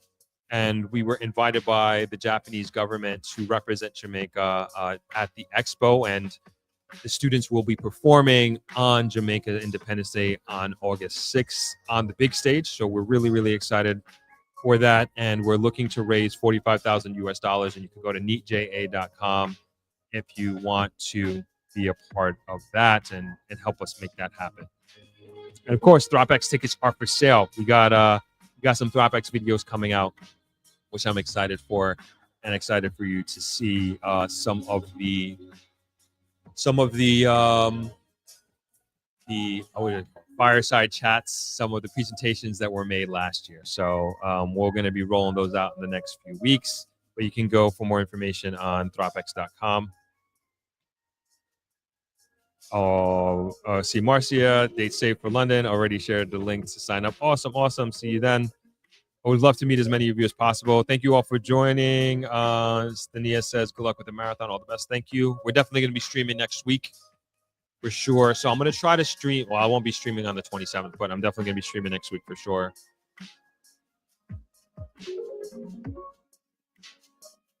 All right.